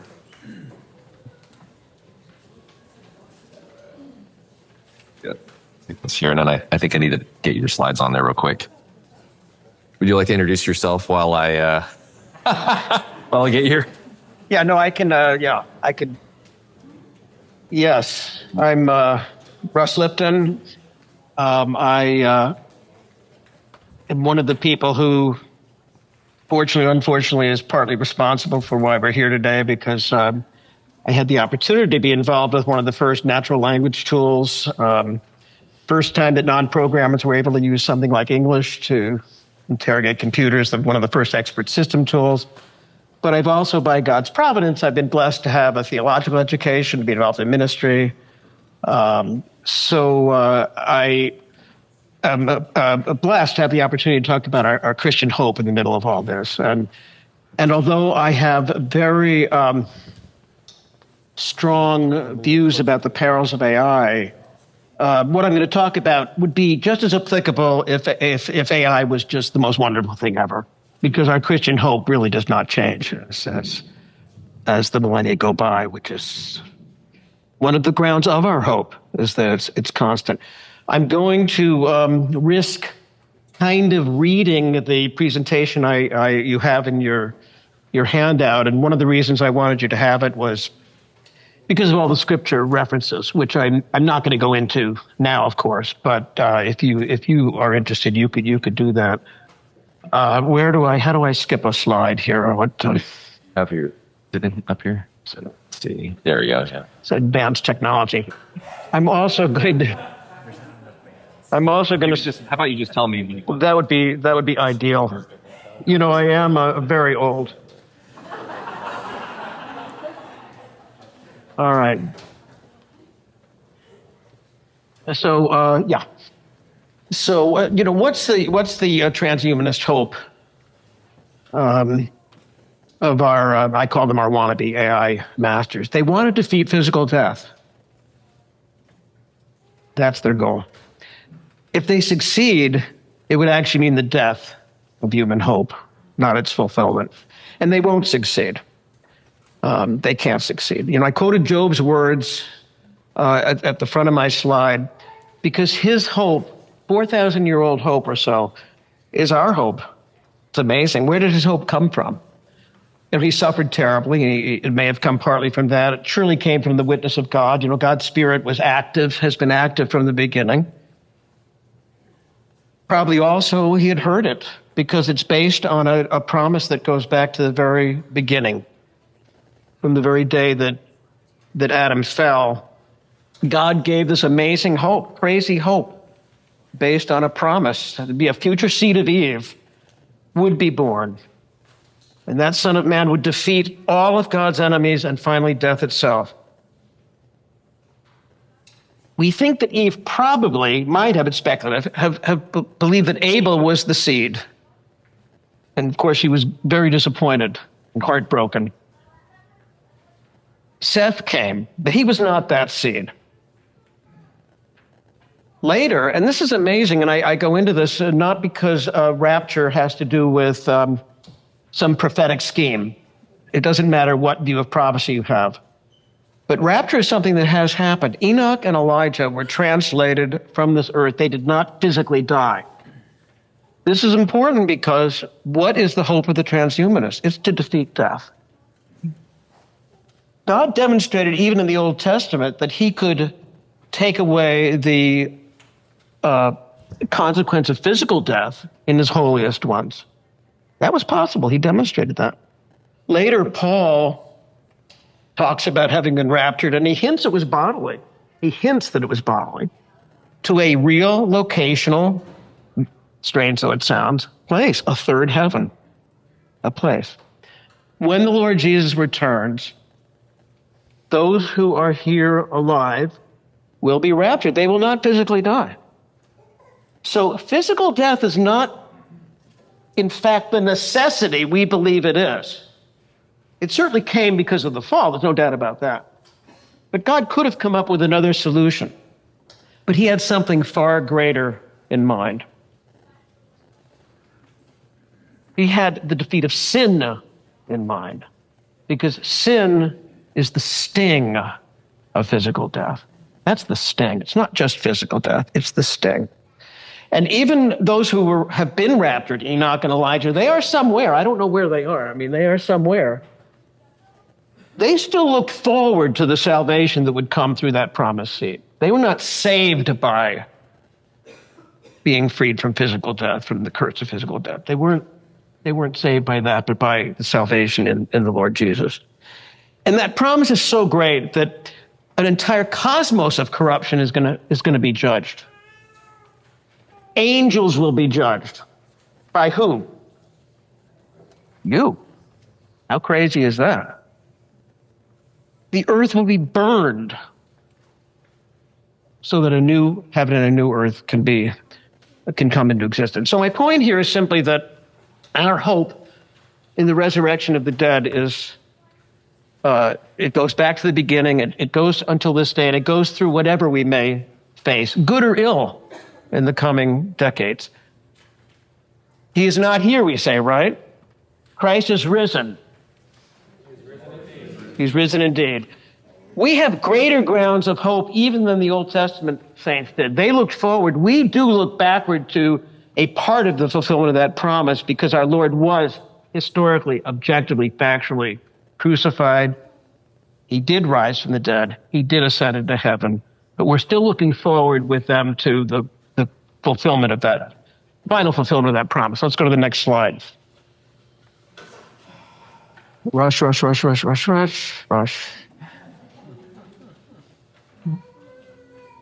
Okay.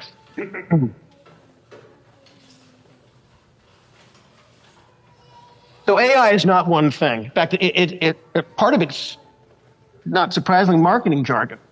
Some of you may be familiar with the very, very famous AI company this was an actual company where it turned out that it was being actually run by employees who were posing as AI chatbots.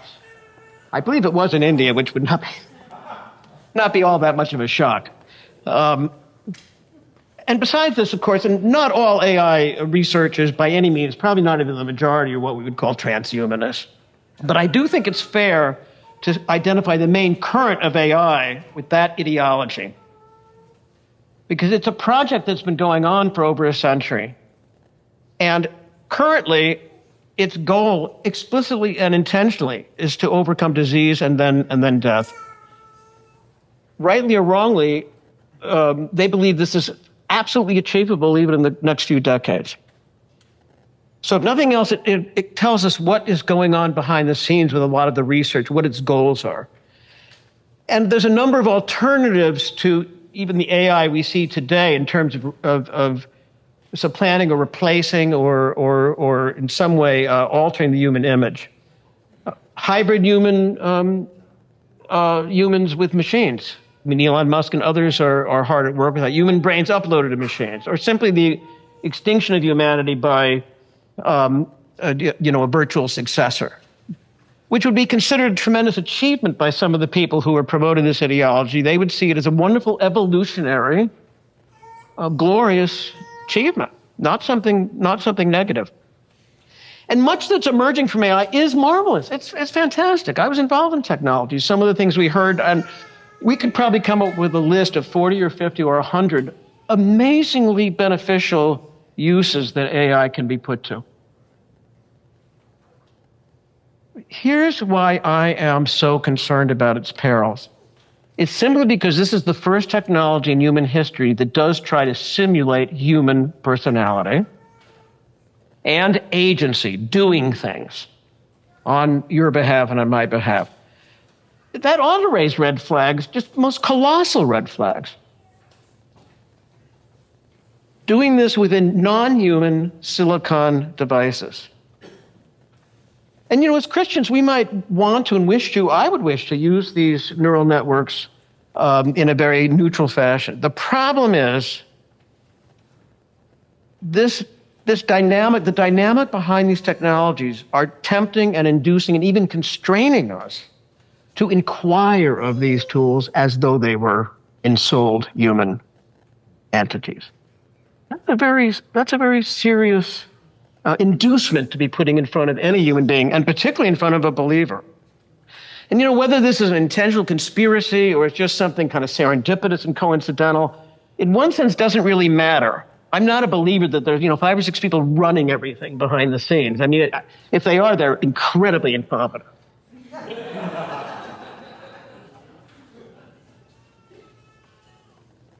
Are these devices idolatrous? I'm not sure they are. And I say this kind of sarcastically and ironically. In the Old Testament, we're told in the Old Testament that idols, you have to carry them. They can't speak. They can't hear. Our devices can hear. They can speak. They can drive for us. They can move. I don't know what that makes them. And again, ironically, instead of this exalting humans, we're harvested. Our data, our knowledge, our experience is being harvested explicitly and intentionally for use by these tools.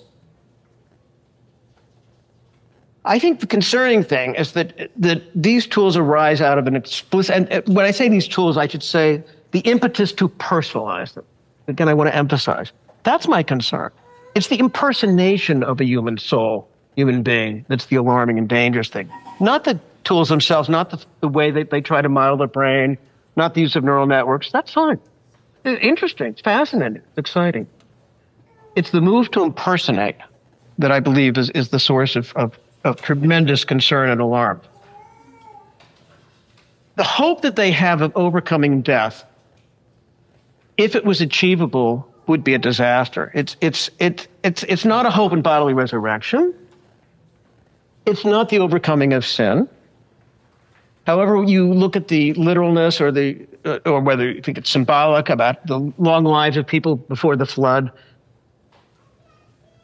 having sinful human beings live 100 or 200 or 300 years thanks to AI would be a catastrophe. That would not be a benefit or a blessing. So I think we're on solid ground regarding AI as an enemy of Christian hope. It's not a friend to Christian hope. It's an enemy, I think, to our Christian. All right, let's go on to the next slide. I'm running out of time. This is the reason why reading this was probably not a good idea, and of course, I haven't been reading it, have I? Entirely. When the subject of this symposium came up, I felt I had an insight that may have led to why I'm presenting this piece of it.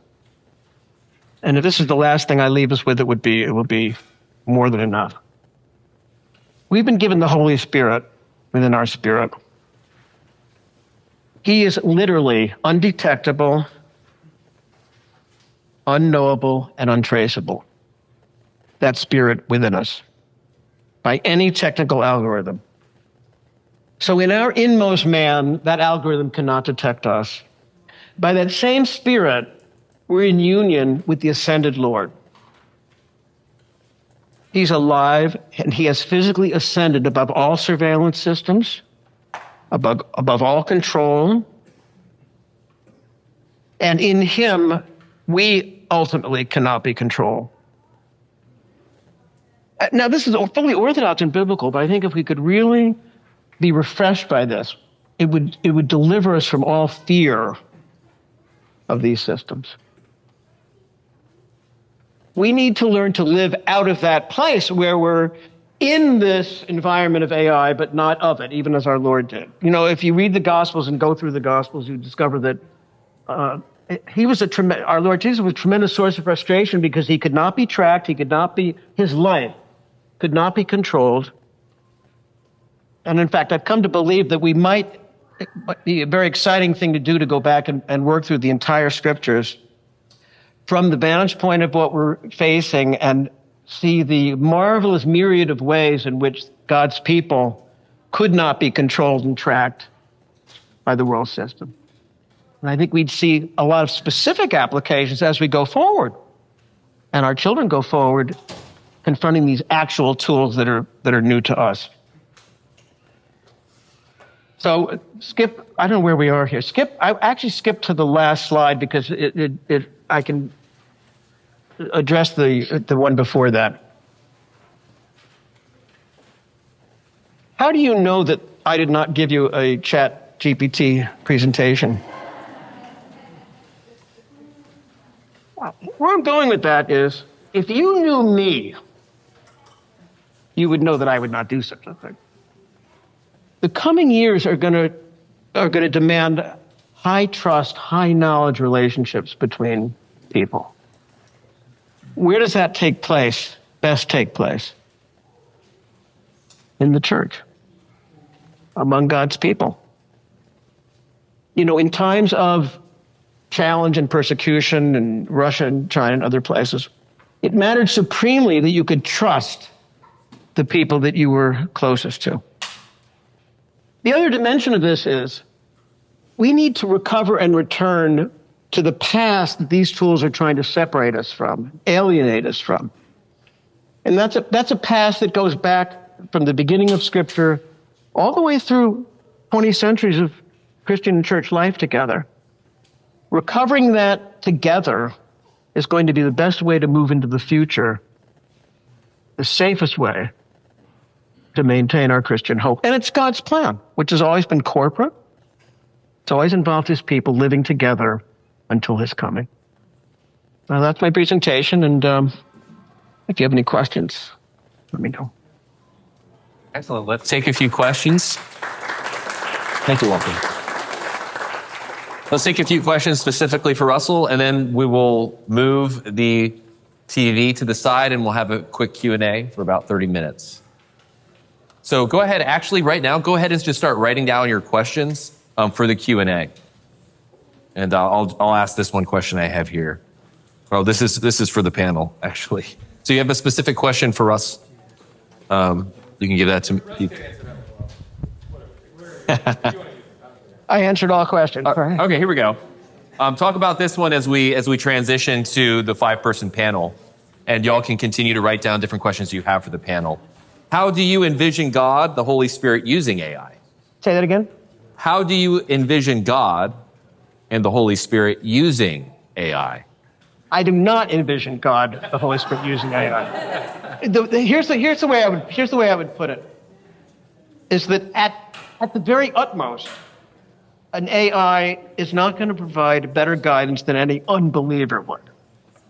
That's not meant in a snotty or a snarky way. That's just a reality. We don't look to unbelievers for counsel or guidance that is heavenly or spiritual. I personally do not believe the Holy Spirit. I mean, except in the most indirect sense, which is that by God's providence, all things ultimately do work together for good. But I take the question, a little bit more directly than that, and I just personally do not see a biblical ground for that. All right, thank you. Well, let's go ahead and get our 5 panelists up to the front here, and I'll do some 30 minutes we have left for a general Q&A.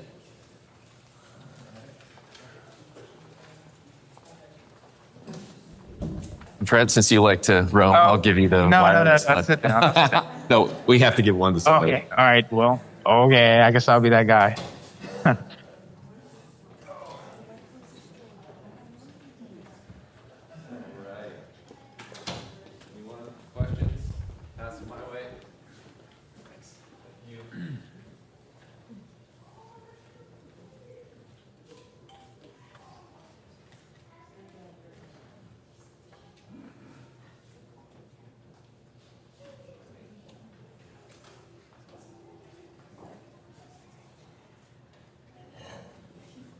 I'd just like to let everyone know that we will be posting this online with links to the PDFs as well, so you'll be able to get that.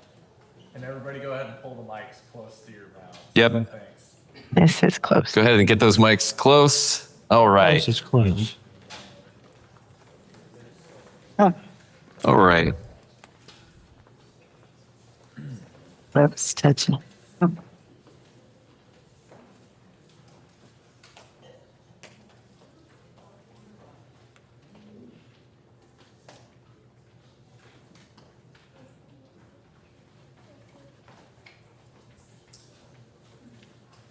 So this is an interesting one. If God will not be using AI, Russ, is it possible that demonic forces will? No, I think. I think.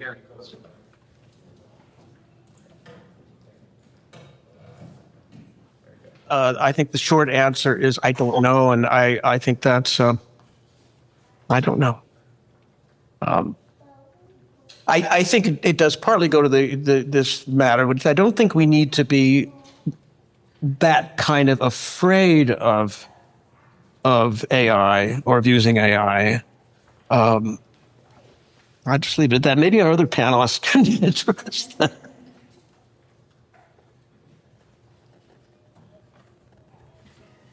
I would say yes, but from the context of they're going to use AI to make us less human or attempt to make us less human. And that's how, but I don't think it's going to be like there's a demon inside of the chat GPT, but who knows? So at a future date, May I say one quick comment about that, which is a little tangential, but maybe not entirely.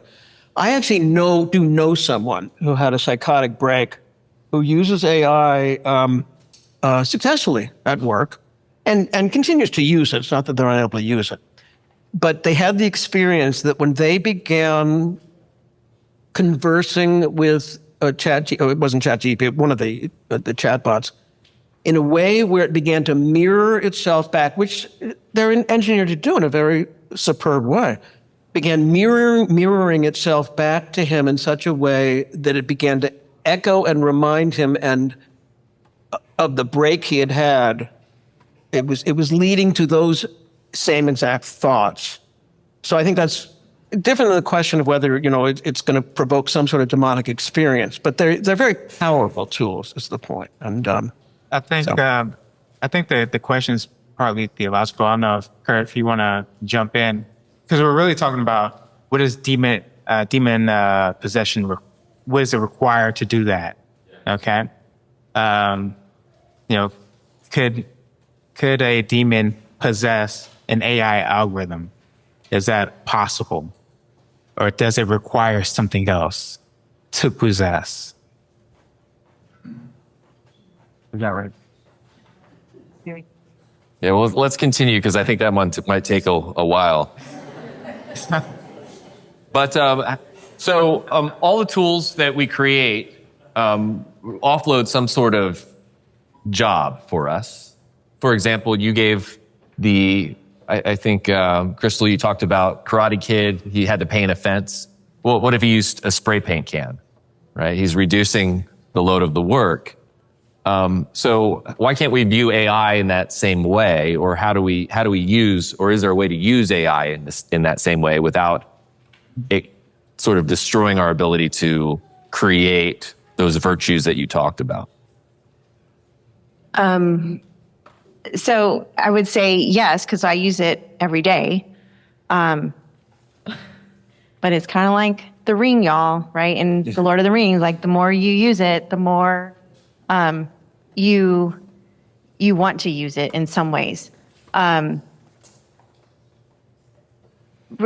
my speech, I talked about the usage of prompts and how you have to understand the right prompts to input in order to get a better output. And sure, AI can produce something worthy of an A, but someone who's been trained in writing, because I would argue that many professors even lack this skill based on my students' college experiences. But there's something in your gut that tells you it's not right? Like you get the output and you're like, yeah, it's not really what I wanted, or something's wrong. For example, this speech, I knew something was wrong with it.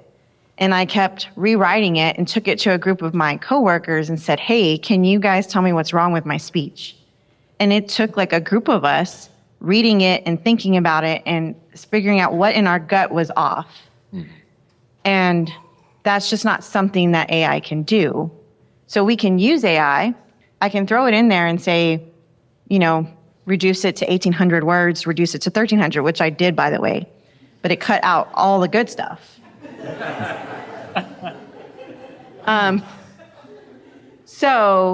I even tried revising the prompt, like keep these things and adjust this. So there's limitations to it in that it just lacks wisdom at the end of the day. Yeah. I don't have a way to mic you, unfortunately. Kurt, I'd like to add go ahead. that in my field, programming, code assistants are as good as a junior programmer. So my question at times is, okay, now I have senior programmers. How do you get to be a senior programmer if you've gotten rid of the junior programmers? But it really is as good as a junior programmer. So how are we, it brings up some questions in my mind, is how are we going to train to become a senior programmer? I guess you're going to have to use the code assistants, but you also need to know when the code is not good. So it does. And I've also heard this about lawyers. I think there was a lawyer here. Graphic design too. I've heard that, the research that AI is doing, that some of the AI models are doing is as good as the, a first 1 or 2 year of law school students, right out of law school. So the question is then, how do you get to be the senior lawyers? So I think that is going to be a question that we need to think about and figure out how to get around. Because if you've gotten rid of the junior level, entry level positions, then, how do you get to be that more knowledgeable, experienced person? I think that's great. Any practical insight from the rest of the panel on practically how you do that? You bring back apprenticeships.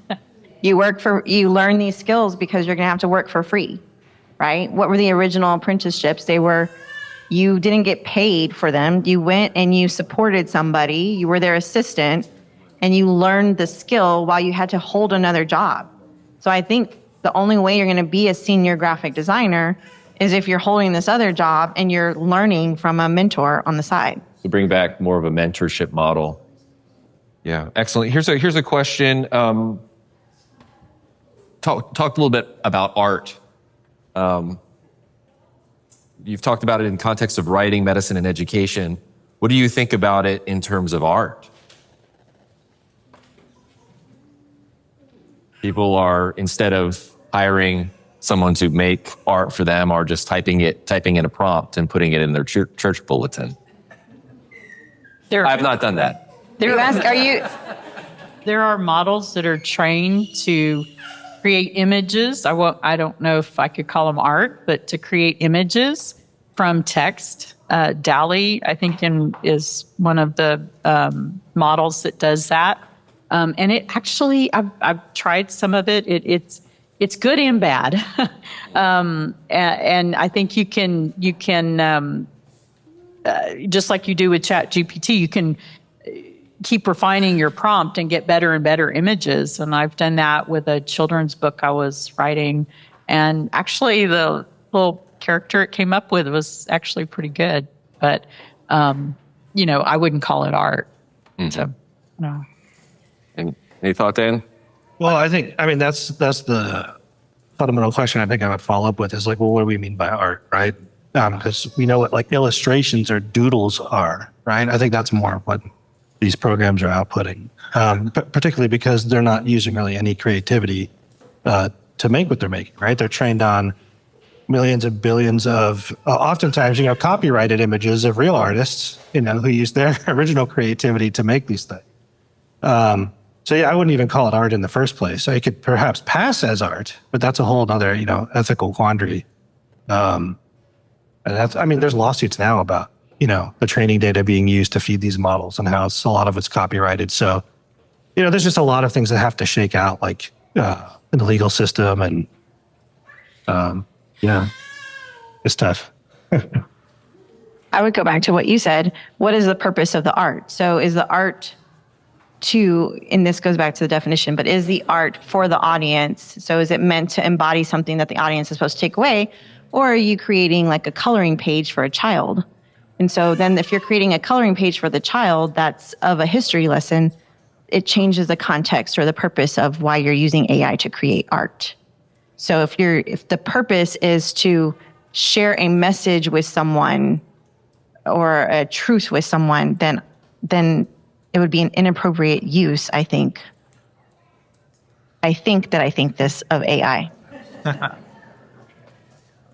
Someone asks, do you think that there's a future where AI can unleash people from daily work to explore inner self and religion and spirituality, arts and creative processes with that extra tone, as long as there's discernment in its use? I'm going to say no. The short answer is yes, that's possible. But in my experience, anytime that you reduce your become more efficient in one area, you get more work in another way. So it doesn't actually free up our time. It just means that we can accomplish more. Could that extra time be put towards something like creative endeavor? For example, we do have a lot more time to do other things now that we're not having to farm by hand. Sure. Would you say that we're more busy or less busy than we were 20 years ago? Sorry. I think the last 100 years demonstrate that even though objectively people have much more time than our previous generations had, including, by the way, retirement years and so on, that there's not very much evidence that we put that towards noble pursuits. Right. I was going to say, it makes me think of the movie WALL-E. You guys remember this movie? You remember what the folks were like on the ship? They were like giant infants, right? Just like floating around, drinking their Slurpees. They didn't have to do anything. So that would be my question is like, well, what kind of cultural milieu would be required to make use of that extra time? Because if it's not there, people are just going to, chase pleasure. Well, now will lead me to this next question. What concrete steps do you think the church needs to take to be a haven of truth and health in the coming AI world? Are you asking the easy question, huh? Said you're asking the easy question. I would say be ready to mentor people. Be ready to take on the new high school graduate and teach them the skills that you've learned and give them something that AI cannot give them, because they're not going to be able to enter into the job field and get the entry-level graphic designer position or the entry-level programmer position. So as Christians, I think we have to bridge this generational gap more that I think this church is good at. But as a parent of teenagers, I would love to see my teenagers interact with wiser, older generation. Yeah, I think it's just wisdom and ethics applied to the world that we live in. So the Bible hasn't changed. It was written a long time ago. But the applications change based on the times that we live. And so it's really taking those principles, taking God's word, and this is from the church aspect, and teaching us how to live, how to carry forth our ministry in our daily lives to the world that in the time that we. And then we need, a community of people around us that, really flesh that out. What is the practical steps that we take? So we need someone to say, hey, doing this thing on Chat GPT, making this paper, yes, that's plagiarism. Yes, that's lying. And then we need others around us that are older than us in the job market that said, hey, these are the challenges that you're going to face. You 16-year-old that's going to be, going into the job market. These are the things that you need to think about. What are the gifts, what are the talents that you have? This is how things currently are working now. How to look forward. I don't know if that's helpful. So let's dive into more practicality here. I've talked a little bit about how the church might be able to, through mentoring primarily and real relationship. I think you were talking about, Russ, is really the value of that is going to become more and more apparent, that we need people we can trust, people we're actually in relationship with. So some practical, let's get practical. How do we find the boundary? How do we define it and find it between acceptable and unacceptable uses of AI? What are some proverbs? What are some basic principles I can take in my engagement with AI to know if it's going to be a helpful interaction or unhelpful? I think that this is part of one of the ironies of all of this is that the promise of all technology really is magic. It's magic. And AI, above all else, to do things for us, to make our lives easier. And I think as the presentation on Christian education made plain, we need things to be harder. We need to choose things that are going to increase our attention spans, which are diminishing. We need to do things where we are up against fallible, weak brothers and sisters, learning to endure patiently with them, because that's how we grow. So I think, that's the irony, is that it's all about easier when really what we need to be intentionally choosing is the things that are harder. And, I did not get to this, sorry, in my presentation, but, what's the way of our Lord? It's the narrow pathway. It's a very narrow pathway. That's the intentional choosing of things that are hard, because in the end, we're so blessed and enriched and empowered. Can I push back on that a little bit? Please. So, yes, do hard things, but how do I choose which things to make hard and which to keep easy? I do like the dishwasher. I don't think my Christianity means I have to wash them by hand. Look, having our laundry done in a wash and dryer is a marvel. Yeah. So sure, that's the question. Yeah. So I wonder if the question is then, what is this? Going back to that original question, by replacing this with technology, what am I losing and what am I gaining? Right? So if you're gaining time, then are you using that time for something better, or are you using it for something less worthy? So in the case of the dishwasher, you probably are gaining something of value. You probably can sit on the couch and read a book or read to your child. So that would be noble. I think that would be a good use. But if you are trading something for less, then no, don't do it. Or don't do it, or train yourself not to do it too often. So that's why I brought up in the presentation goal motive standard. And that's a good framework to evaluate whether something is good or good work or something to do. Right? Is your goal using artificial intelligence to transcend the human experience and become one with the universe? Well, that's not a proper goal. That's not a Christian goal. Okay.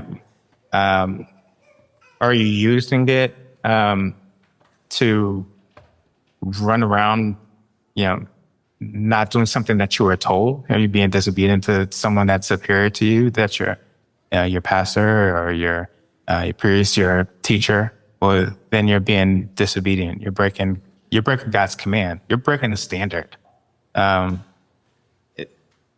What you're doing, does it have God's in mind, His glorification? So it's a quick and dirty framework, and it needs to be fleshed out practically. But it's a good cognitively to wrap your mind around.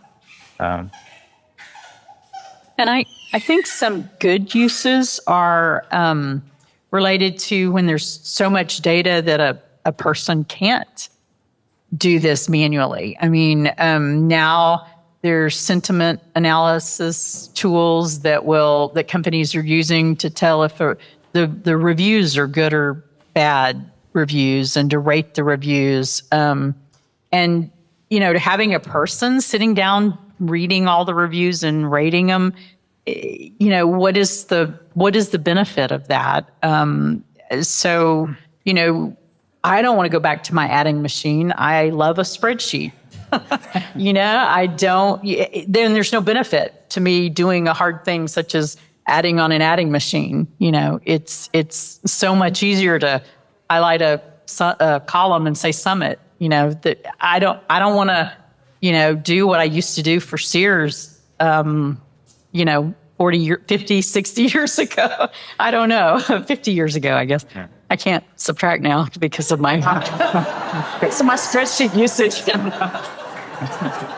But anyway, I think some of the point is that we're hitting some of the things that can be done with with some of the AI models is more than we could do as a single person or as a group of people. And it's maybe replacing some things that we don't want to be doing. So in that sense, I mean, not just because it's hard, but I agree with Krystal and Russ that, you need to do the hard work and you need to gain the knowledge and wisdom and wrestle with things. But, there's a point where some manual tasks are just not worth our time doing it. And that's where we have to, use the things that AI does well, summarizing text, some of these things that when it's just so much data, you can't handle it manually.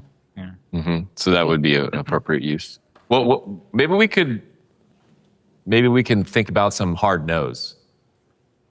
Like what would be one hard no is to use it to try to transcend death, right? Which is not an insignificant motivation, right? In transhumanism. What would be maybe another? I do think a hard no, of course, we may well differ on this, is to use these tools for our biblical study, our spiritual growth. I think that's a hard no because the tools really, they do inherently have at best an agnostic and typically an atheistic model underlying them. And even if they didn't, again, at best, they are not going to provide the fellowship and the guidance of a brother or sister or a pastor. They just cannot, in principle, do that.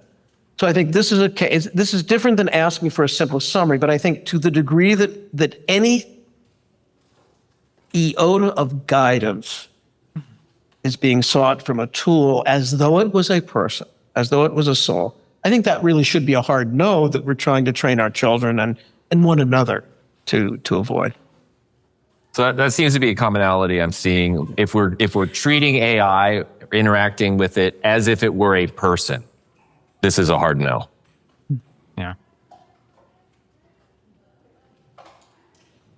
I heard this speech many, many years ago about how we've moved away from learning something by heart, which is related to UNESCO, but how when you learn it by heart, it's part of your being to the point where you could die and they could harvest your organs and someone could have your memories, right? Because that's that ingrained in your being. And that there are 3 ways that you can get this kind of memory. One is repetition over a long period of time. The other is some sort of the memory or the experience has to be extremely memorable. So either shock or really amazing experience. And then the third one is, I can't remember the third one.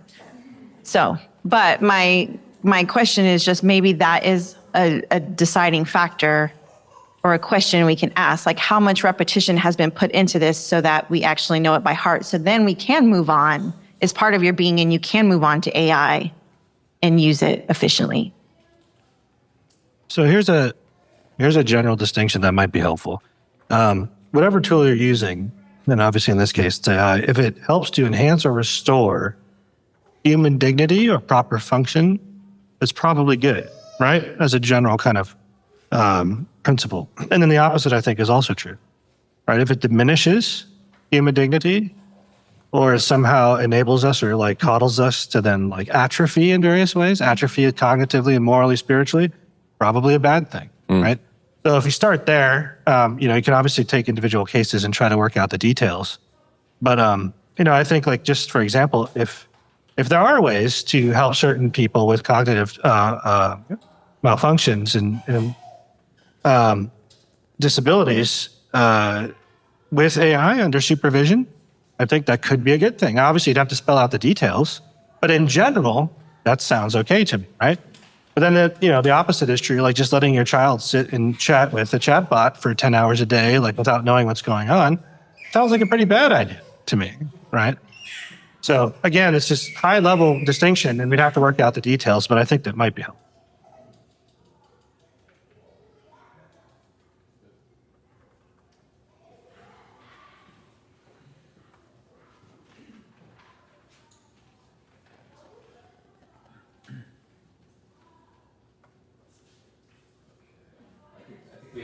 Time for probably another question or two. Let's see.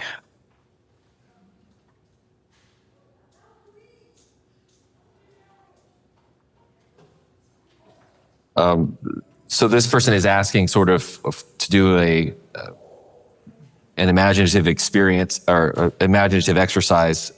Printing press was invented, and we lost the ability to recite long stories by memory.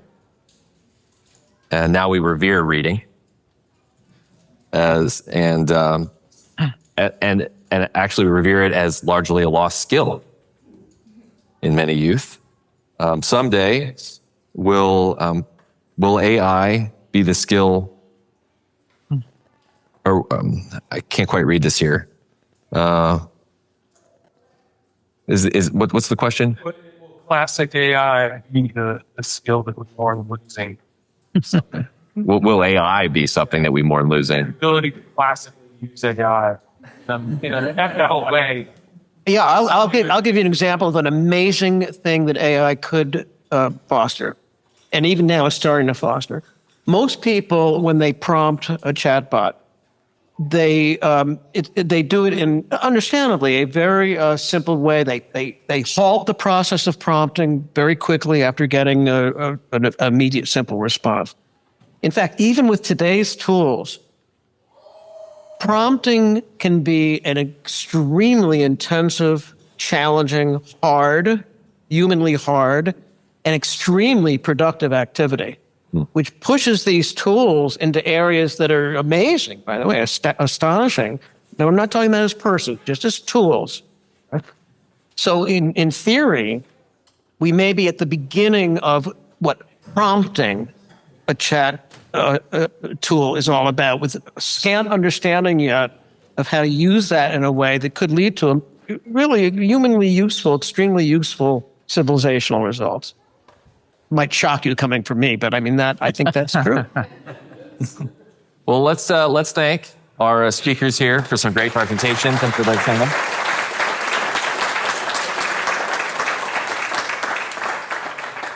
I want to thank you all for coming. We're going to be posting this online, so please visit our website, lightofchrist.georgetown.org, and then it'll be on our YouTube page, and I'll also put a link there to the PDF so that you have them. Thank you again. We look forward to doing this again soon. And if there are other things that interest you, please feel free to email me, and maybe we'll have a symposium on that topic. So I would like to end with a prayer from the Book of Common Prayer for wisdom and for guidance.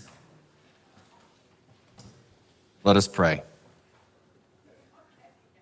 O God, by whom the meek are guided in judgment, and light rises up in darkness for the godly, grant us, in all our doubts and uncertainties, the grace to ask what you would have us do, that the spirit of wisdom may save us from all false choices, that in your light we may see light, and in your straight path we may not stumble.